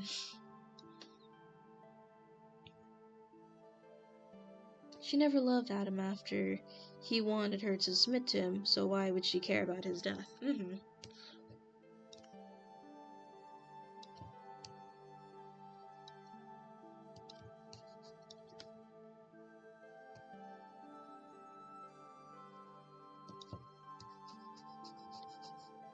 And also, it makes me wonder, too. They did make Eve more submissive to Adam. Why did Lilith feel the need to give Eve the fruit of knowledge of good and evil? Why did she feel like she needed to, no, I must give this to Eve? Because a part of me doesn't really think she gave it to Eve out of, girl power, girl awareness, more like, I don't like Adam, so I'm going to make sure he never gets to be happy, or doesn't have what I have, which she found love in Lucy. She didn't want that for Adam. To awaken Rue? Well, this was back early in the Gardens of Eden. I'd imagine Rue didn't have much influence at the time, although I am writing my story to seem that way. But in terms of Hazbin Hotel itself, it's hard to say why she felt the need to give Eve this quote-unquote knowledge.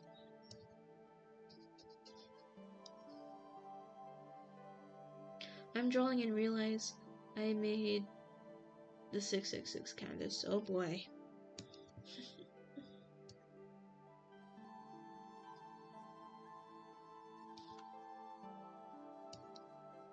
Maybe to give Rue that start. But why would Lilith be in contact with Rue from the very start?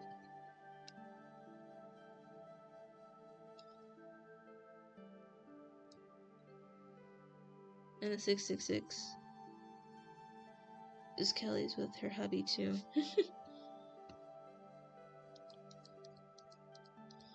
That's what I'm curious. Like, if she was to awaken Rue, then how did Lilith know about Rue? Because I'd imagine Lilith was only alive for like a couple years, despite being... She was created as an adult, so I can only imagine she was been around for like, what, maybe like 5 years at most? How did she know about Rue?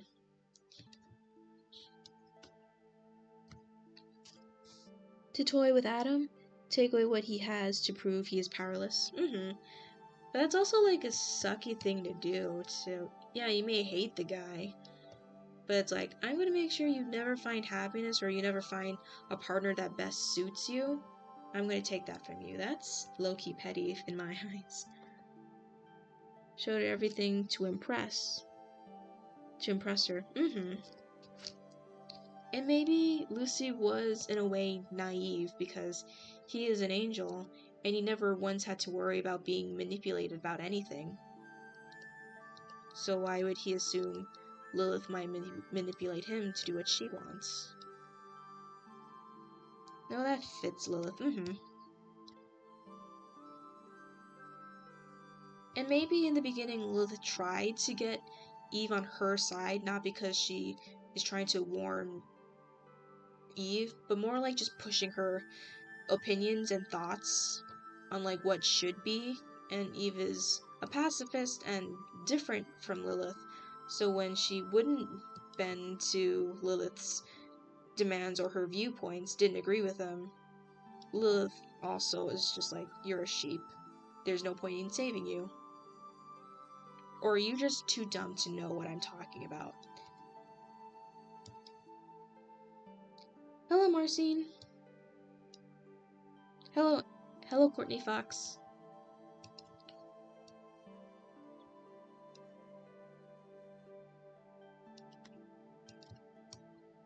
And thus maybe that's partially why she gave Eve the apple, to make her see what she sees.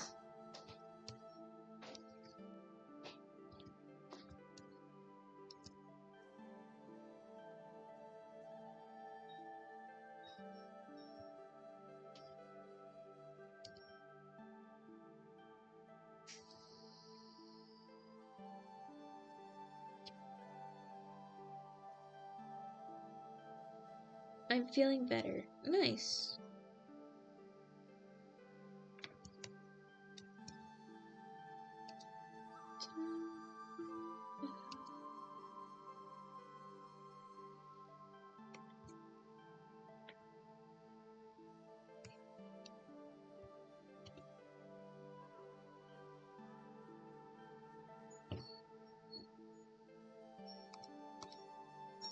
So not only in the end does she kinda...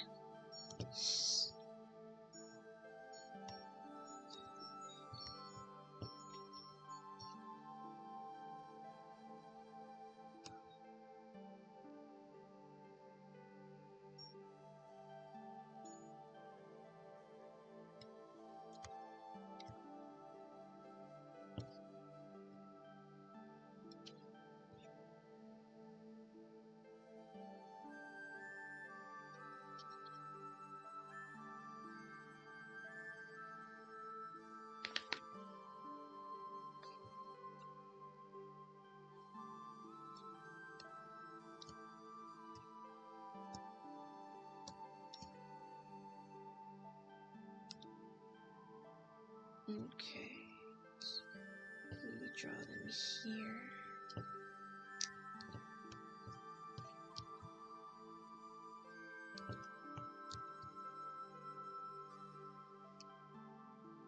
Oop. Hey Pegasus, do you think there are 7 colors in the rainbows? If so, what colors? Let me think. Red, yellow, orange. Red, yellow, orange, green, blue, purple. I think there's 6 colors, and those are the colors I think that are in the rainbow.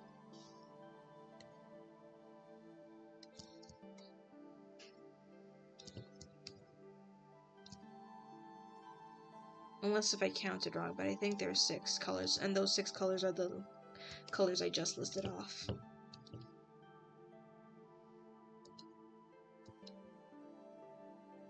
Some people include indigo. I guess so, but I guess to me, indigo and purple are kind of in the same family color, so I don't really count it too much. But I could be wrong. Oh, that's not where it's going. Where is it? Where are you? Oh.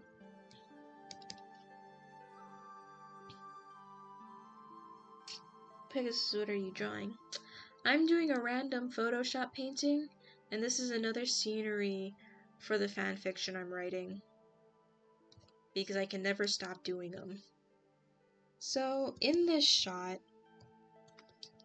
Sarah convinced Heaven to allow her to take Yu down to see Earth for the first time. So Yu gets to see this beautiful scenery for the first time down here on Earth. I just deleted on accident. Said what? Oop. Come on.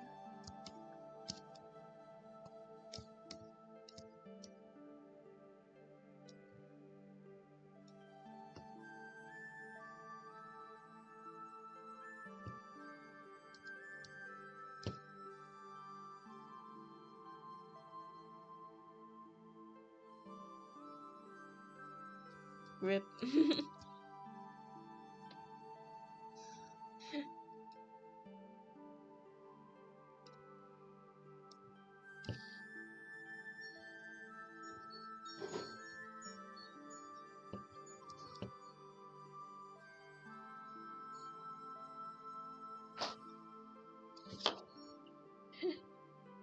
Newton wanted a 7th color, so people say indigo, which is a mix of purple and blue. Okay.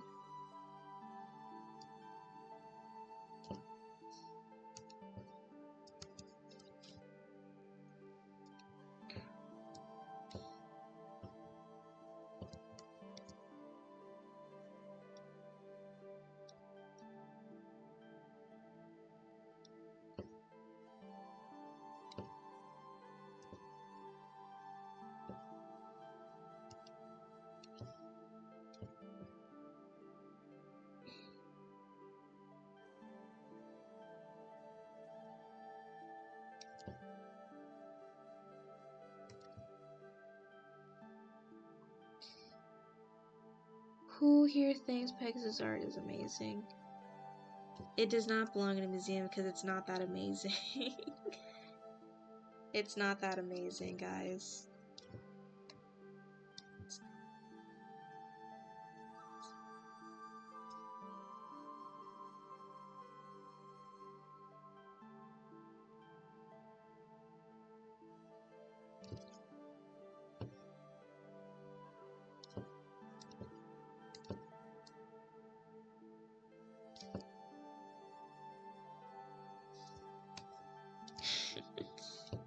No, it does not. It's not that great. There are far better artists.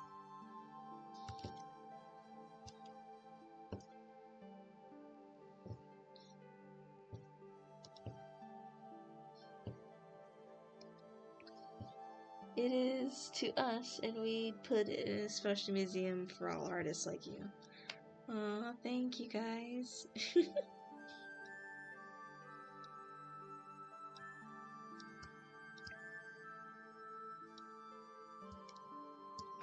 We think your art is great. Thank you.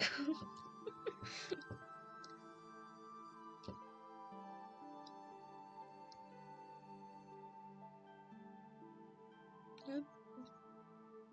There it is.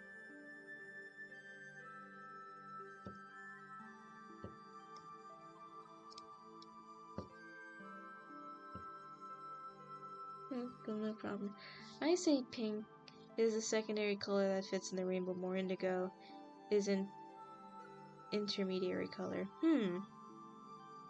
Art is subjective, and I think it's amazing. Thank you.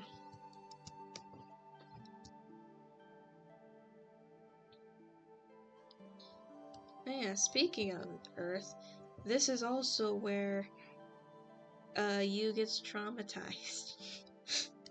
Traumatized for the first time. That's one way to put it. Because this is where he witnesses firsthand the cruelty of humans.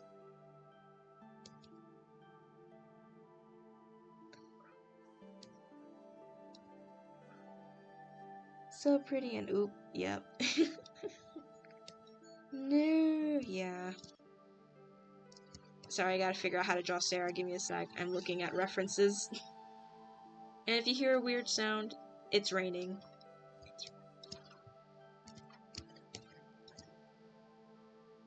Oop.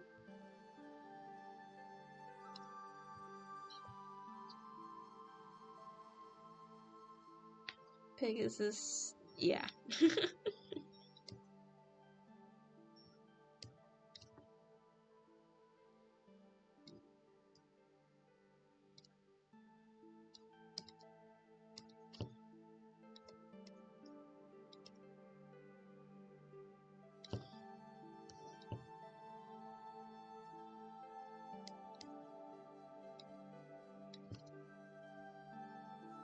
Oh, that's why. Okay.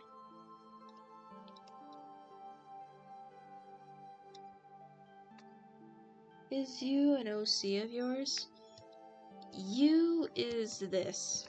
While I do count them as an OC, they're also a type of self-insert character for my readers. This is them as a tot, a little kid, and I do have them when they're older. And this is what they look like when they're older. And I made 2 versions of them so you can just insert yourself into whatever version you like, or imagine you to look like whichever version you want. One more feminine, one more masculine. You can decide what they are. But I also finished my Exorcist OC. She took me a hot minute to draw. Nice.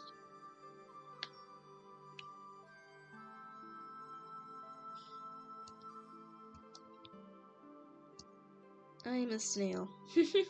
Nice.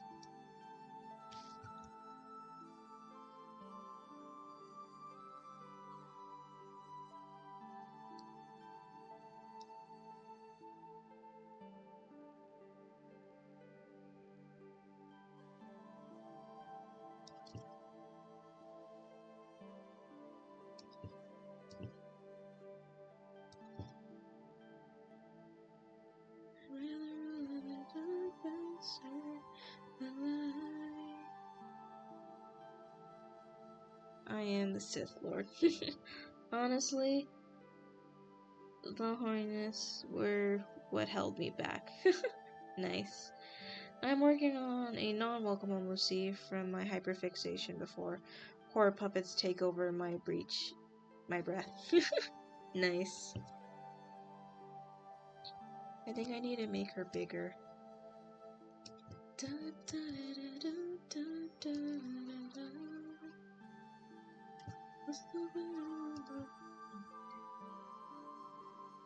There we go. Make her much, much bigger because she's huge compared to you.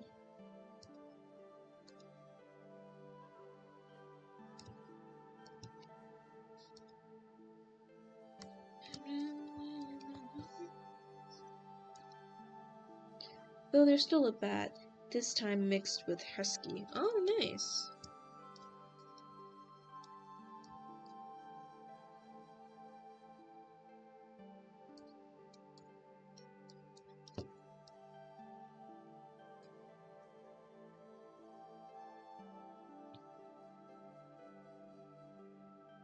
Oh yeah, so back to angst time, because for me it's angst time.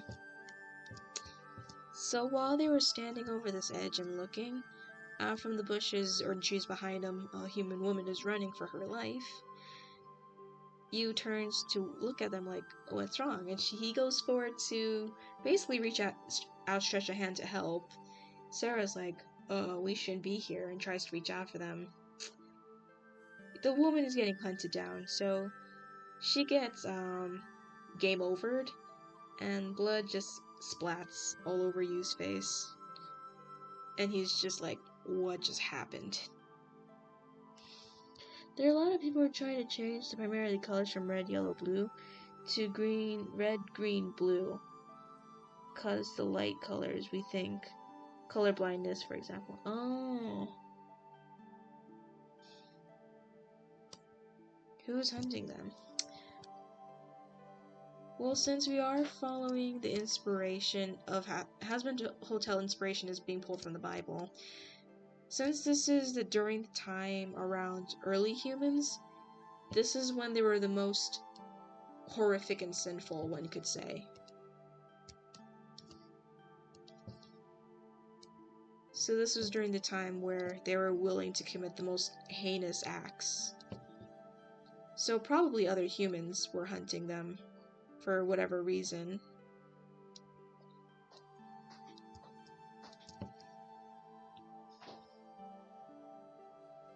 Oh, sweet baby boy, no. Yeah. So yeah, horrific. And Sarah is not shy about explaining to you what Lucy has done, and that is saying, because what he did, now Rue has better reign and control over Earth, and that's not a good thing because her curse tempts humans to want to do bad things. And now, sadly, Yu is going to get a taste of what this gift that Lucifer, quote-unquote, gave him.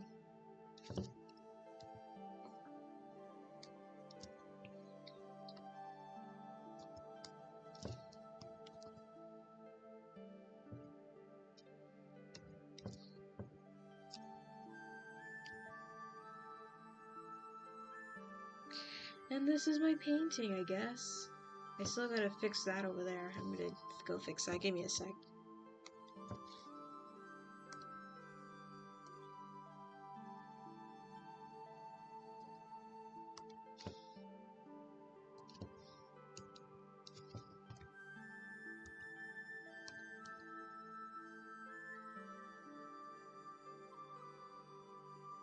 I say that's BS because primary colors are colors you can't make without using other colors itself. Okay. Oh, Sarah, new picture looks cute. This one? Yeah, it's really cute because Sarah does love Yu as her own, as like her own child. She does care about them that much. I mean, you want to know the reason why she wanted to take Yu down here? It's because it's Yu's birthday. So she's like, I want to do something special for Yu's birthday. So I want to take them down to see Earth for their birthday and let them create 5 things for Earth. That's basically her birthday gift for Yu.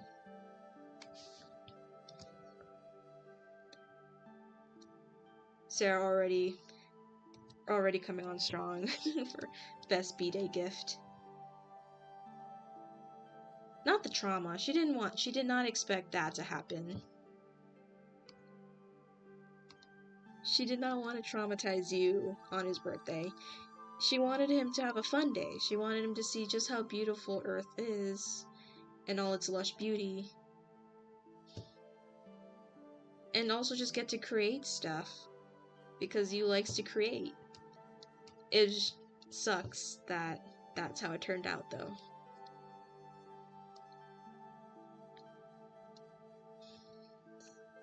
Yeah, but still, you got trauma for your gift from the humans. And the sad part is, Yu thinks that maybe if I can help humans not sin, not be bad, then they would allow my dad to come back. Because later on in the chapter, he'll come back down to try, basically to get humans to not do bad things. And he's going to be trying for a very long time and fail, sadly. Because Yu is going to get betrayed many, many times.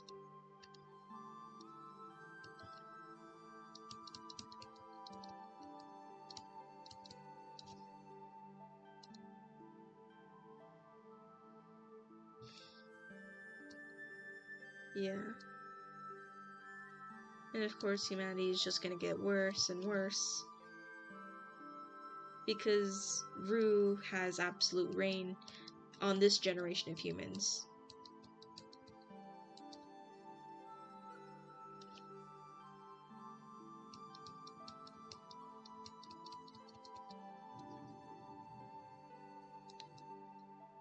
Sorry, the dog is snoring. I have a question. If Heaven explains to Lucy what Rue is, or why it's dangerous, what's he doing?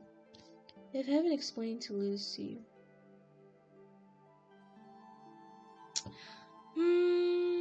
well, the thing is, for the actual canon of the show, I cannot tell you, I don't know. It doesn't seem like he knows what Rue is.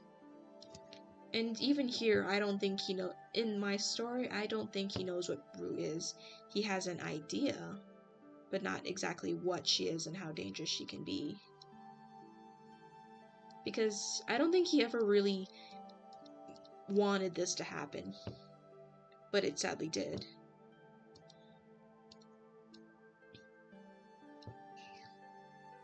Will you stay pure, or will the betrayal turn her and make her dark?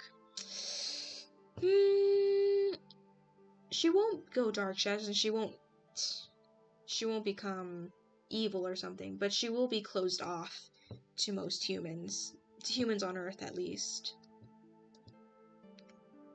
And so that's why when Charlie comes up saying like, hey, let's try redeem sinners, Yu is a little biased and doesn't really want to redeem those who ended up in Heck, because they do generally believe if you end up there, you are there for a reason. So when it comes to humans who are alive and on Earth, they're a little bit indifferent. But when it comes to those who make it to heaven, or who arrive in heaven, they're a little bit more warm towards them, a little bit more open towards them. But outside of the people who make it to heaven, they're mostly indifferent. But for those who end up in Heck, he is kind of biased and doesn't like them at all.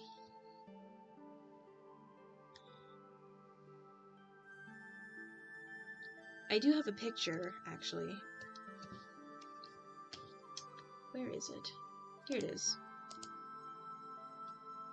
So, there's them in their human form. But this is all stuff they'll get from humanity over the years.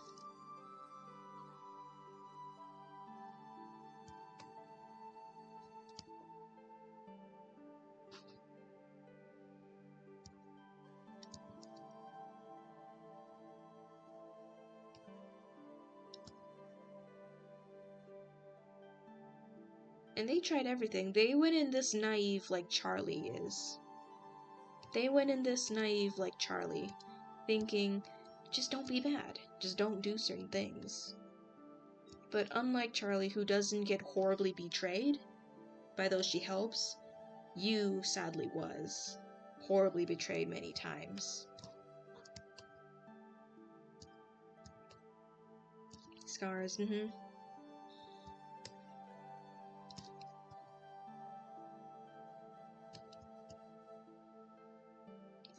So yeah, when it comes to humans on Earth, for the most part he's indifferent. He doesn't really care too much about them. He kind of closed himself off to them. But for those who end up in Heck, he has a strong disliking for them. Not to the point like Adam, but he does hold a bit of a grudge.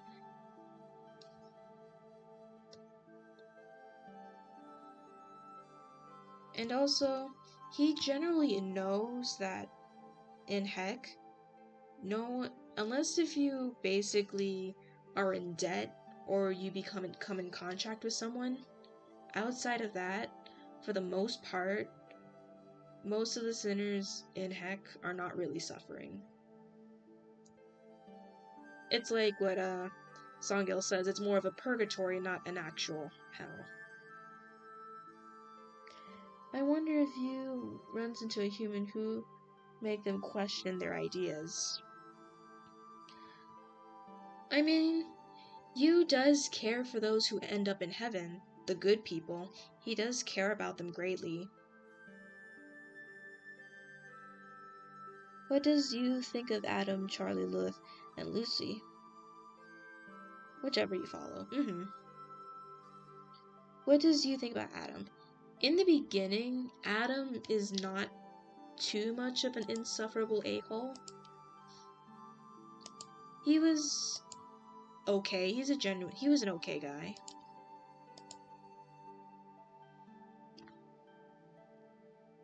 He was an okay guy. He was just selfish and not the best at communicating what he wanted. I guess his biggest flaw, he was selfish. And over the years, as Yu gets older, he does see Adam slowly become a worse and worse version of himself. I'll be right back, I'm getting dressed. Okay. Arndor will change their mind on certain sinners. It's going to take a lot. Because, unlike Charlie, Yu has suffered at the hands of humans, and he knows what it's like to be horribly wronged. Charlie has never experienced that. She does not understand the human experience, and that sin not only hurts the person themselves, but those around them, and how much of an impact that can have on other people. Yu understands that. I don't really think Charlie understands that just yet. Because up in heaven, Yu has created a little sanctuary for those who do come to heaven but were not mentally ready for it. Like, some people who were killed or horribly murdered, and they're not ready to accept the fact that they died. Yu brings them here for them to relax and to come to terms. And sometimes the people who come here are horribly traumatized from their life on Earth. So they come here to relax, and sometimes, sadly, yes, there are a lot of children here who suffer at the hands of very terrible adults who end up here.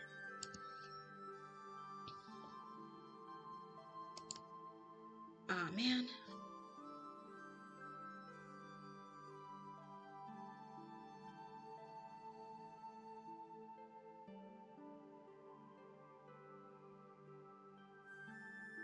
Okay, are we back? Are we good?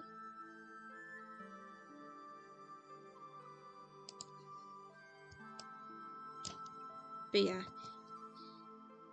yeah, so these little kids definitely did suffer at the hands of bad parents, adults. They were horribly wronged. And so Yu takes care of them here. And for anyone who's been traumatized here on Earth, they can relax and rest here. Because he understands them. He understands the pain that they went through.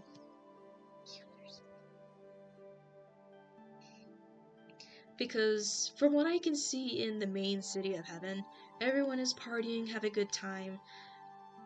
I don't think that they are like indifferent about what these guys went through, but I guess they just don't want to be pulled down into the sadness.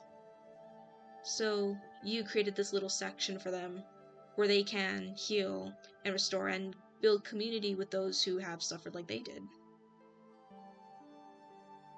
But poor babies. So this is also another reason why Yu is on the fence or not really okay with Charlie's idea. He's not like no, absolutely not, but he is on the fence. because he worries that, alright, if people are from heck are coming up here eventually, what happens if one of those people... I'm going to bed now. Alright, doll puppets, thanks for joining us. Party to forget. I wouldn't say party to forget, because I don't think everybody over there necessarily is like... It's like what St. Peter and Emily said in their song, every day is a happy day. These people are happy to be there. They're fine. They're not maybe some of them kind of are, but they're fine for the most part. They're happy. These guys are not so much. They still have to come to terms with some things, but the whole point of Youth Sanctuary is that they help recover over here so that one day they can be happy and partying over there. I was thinking about an adult who should be, but is in heaven instead. I was thinking an adult who should be a sinner. I'm not entirely sure what you're talking about, because unless you're talking about the canon show, yeah, that's probably Adam, I think. But in my story, I'm showing he just changes over time. I have to go now because it's lagging. Okay, thanks for joining us, Marcine.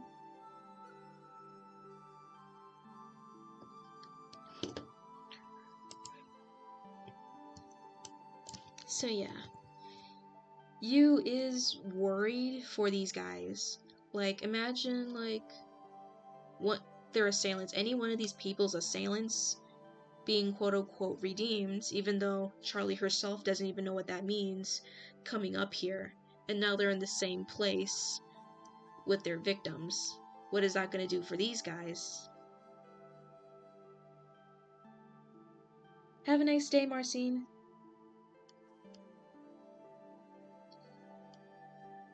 Because Yu's whole thing with this place is to help them overcome what they've dealt with so they can be happy here in heaven. But how is knowing that their assailants, the people who horribly wronged them, here in the same place, in the same realm as them, going to help? It may even make them backslide into coming here and dividing heaven. That's what Yu is most worried about.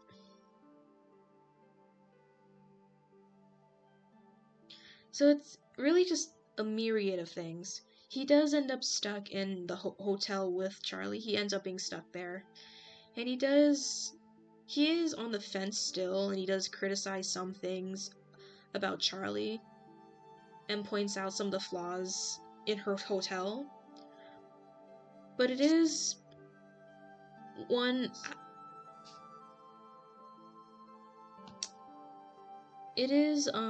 part because this place needs improvement, and two, if you really are serious about redemption, there are some major things that need to be done. Yeah, can see both points. His job is to help the lost ones overcome their fears before they can go up with heaven. No, they're already in heaven. He just wants them to recover and to get into a mental space where they're fine, they're good, and they can party and be happy in heaven with everyone else. It starts with sorry and the lessons and boundaries. That is true, but the thing is, I don't think Charlie really understands the human experience. And it really...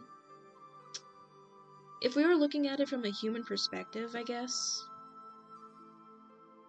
a simple sorry may not always be enough. Because, yeah. Because think about it. If Angel's backstory is the same and he was a part of a mafia, he probably has killed and hurt people. And I don't think a simple, hey, I'm sorry I killed you, is going to really fix everything.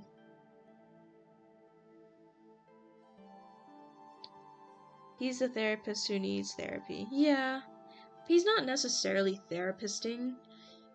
He is there to be friends and a comforting presence. He does hire the assistance of therapists and who live in heaven to help out, but mostly he's just there to be a friendly face and a calm presence. Sometimes a sorry can never be enough. Sometimes. And while sorry can be a good start, I don't think that erases everything. Because from what I've seen of Charlie's lessons on It All Starts With I'm Sorry, it's kind of... It's a good start, but it's a little bit... She comes to the point of pure optimistic, like, oh, all you need to do is say I'm sorry and do better next time. But can she tell the difference between a genuine I'm sorry or a just I'm sorry and not really mean it? It's for Angel to be redeemed while Alistair can... Is all you got. And there's a lot of different interpretations people think of how people should be redeemed. It's better to say something than nothing. Probably what she's thinking. Yeah. I'm kind of just leaning on the side that Charlie does have good intentions, obviously, but it's because she is sheltered and doesn't have human experience that she can't really fully grasp or understand why people do the things they do, and why her lessons, while good on the surface, may not be enough. Like saying, it all starts with I'm sorry. But it's like, okay, but I'm sorry is not going to erase all that you've done. You can't expect your murderer to say, I'm sorry for killing you, can we be friends now? No. You can't.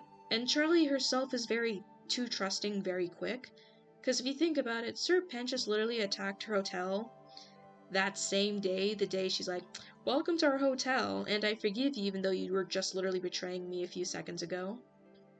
That's not a normal occurrence. And it's not necessarily a healthy thing too. Like, someone wrongs you, and you say, alright, I forgive you, and automatically trust them again. That's not good. I think she'll meet Blitzo and the others in the MIP. And they'll take her to Earth. Think she'll meet Blitzo? I'm not entirely sure, but in the terms of the show itself, I don't think so, because Hazbin Hotel and Helluva Boss are seen as two separate projects, but in the same universe. So I think because it's under contract with a company, I think they want to keep Helluva Boss separate from Hazbin Hotel. So I don't think it's going to happen. At most, maybe there'll be references to them.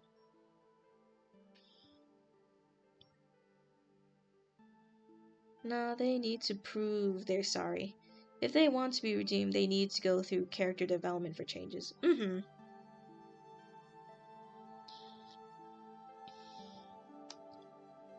the thing is, it's also another point someone brought up.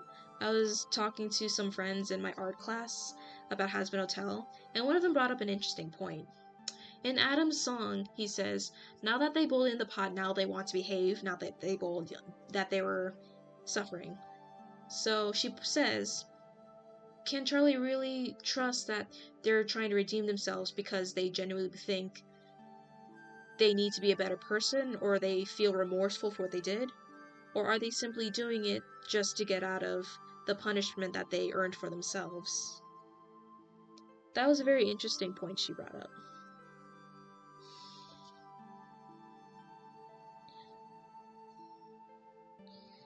So yeah, another thing that's kind of against Charlie too. Because if you really think about it, how VivziePop has depicted her version of Heck, if you just play it smart, don't get into debt with anyone, don't make a contract with anyone, you essentially are kind of just home free. You can do whatever you want. No consequences because there are no rules. And as long as you're able to protect yourself, if you have the strength to protect yourself and not mess with the wrong peoples, no one can stop you from doing whatever you want. Point.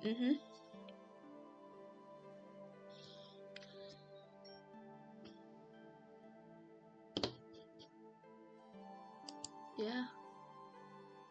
So these are the kind of things that Yu is going to bring up to Charlie, and this is also to help, you know, iron sharpen iron. Charlie's going to show that yes, some people can change, although it'll be very slow and maybe not always as instant. And Yu is also going to show Charlie the flaws in her logics, and that how careful she needs to be when she is what she's doing, because yes, these people have done bad things, and not just bad things for themselves. Like, she says people make mistakes, and he's like, yeah, some of these people's mistakes has really horribly hurt people. I'm gonna go, guys. Bye. Bye, silly little guy. Oh. Oh no.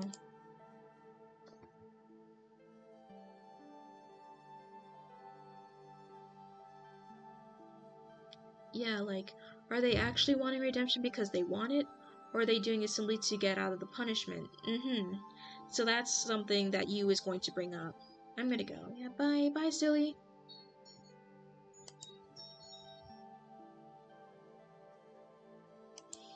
And the reason why Yu is very good with all these people in their little sanctuary is because he has suffered many of the similar things that they have. That's why he's very understanding. Wonder what Yu's reaction to redeem Potentius.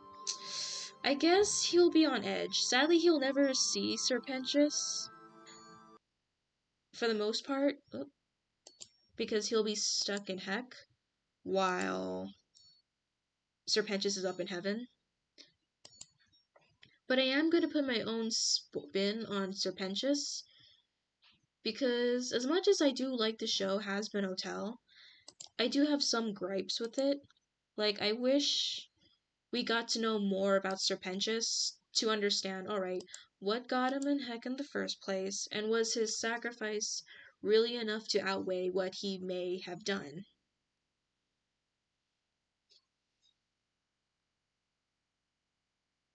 How did Angel just equal what Bounty did to him? I don't think he deserved what he's receiving, but you got to remember, he's down in Heck. It's not a punishment that the Hellborns are putting onto him. This is simply being done by other people onto him. And while, yes, you may feel sympathetic towards Yu, while you may feel sorry for Angel,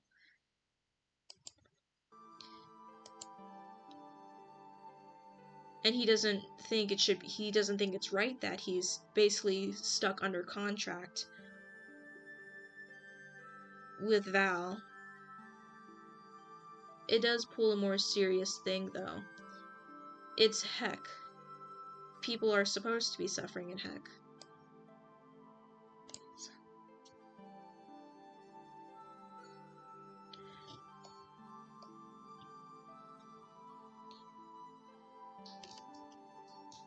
And that's where Yu does get challenged a bit, like, alright, yeah, he has killed people, but does he deserve this? Oh, there you go, the music's back, that's good.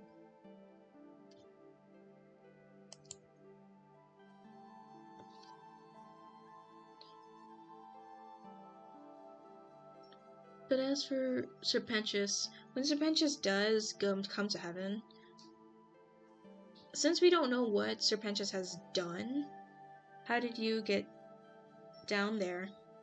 So after episode 6, when Adam... So after episode... No, it was episode 6. Yeah, episode 6.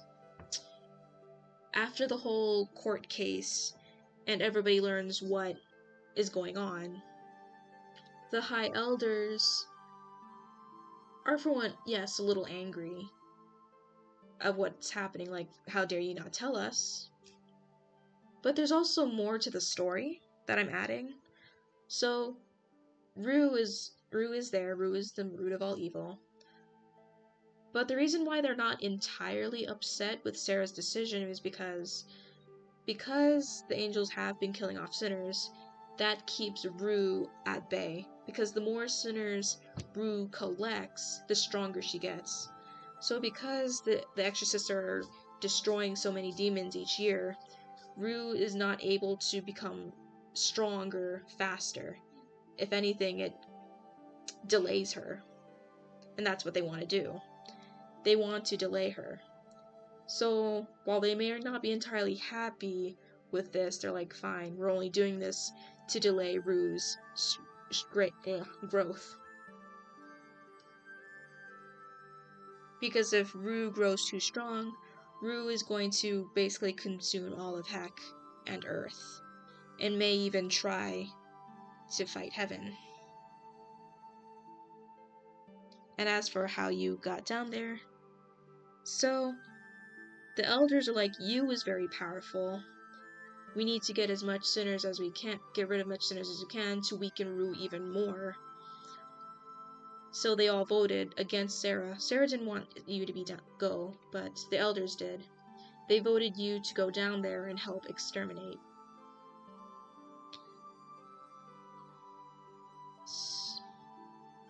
But you is also conflicted, like, alright, I understand. And Sarah sadly has to break the news to you and explain why they want him to do and what purpose it serves. She actually explains, goes deeper as in more than just what it seems on the surface. And while Yu is upset and sad about this, I guess he is having an internal struggle. So while yes, he is physically in Heck while the extermination's happening, Yu, for the most part, doesn't really try to do much.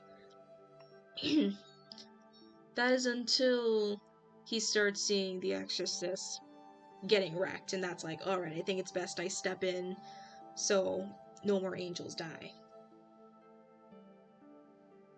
But he ends up fighting Lucy, and because Yu at the time is wearing a mask, he doesn't know that it's Yu.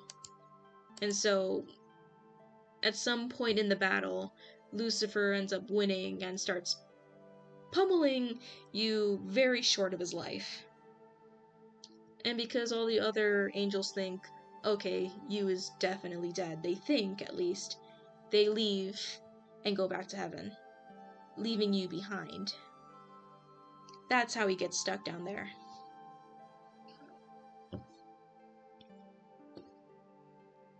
And also because he's badly hurt, he doesn't have the strength to follow.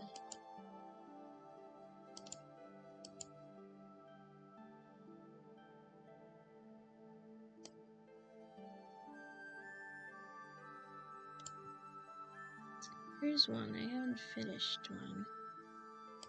Random drawing, that's not what I want.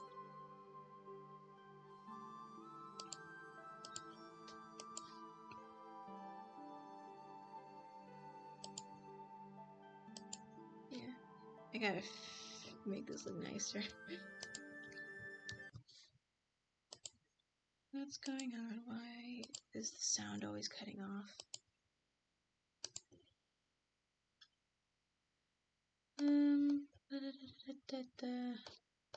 Okay, so sound is just constantly going in and out. That sucks.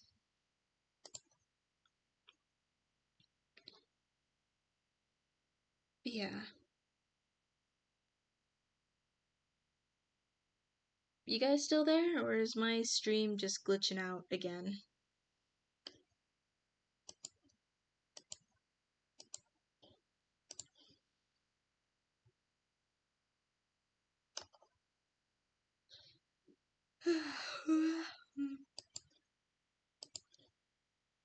I'm here, okay. You guys are just very quiet.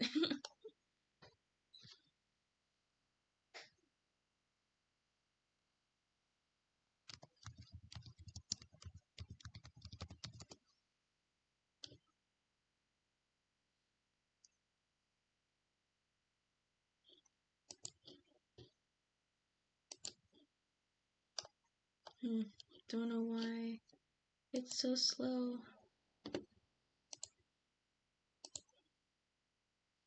Well, I need to go to bed in 14 minutes. How long have you been streaming? Oh yeah, we've been streaming for 2 hours. I guess it's time to start closing up soon. we're here. Okay.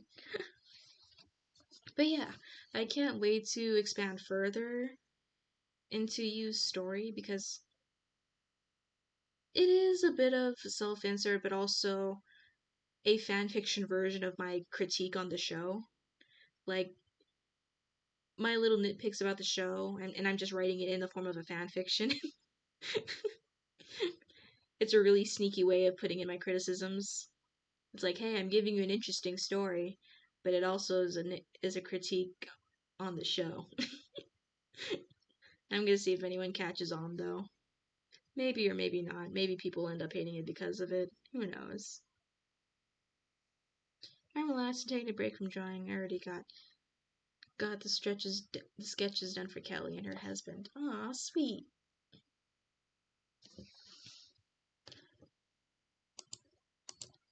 Yeah, don't know why the internet's being so slow. But yeah, thanks for joining me, guys. I hope to see you again soon, too. And I don't know, I'm not entirely sure what I'm going to be working on next. I guess I'll just be working on what I feel like, I guess. But I hope you all have a good day or a good night. Bye!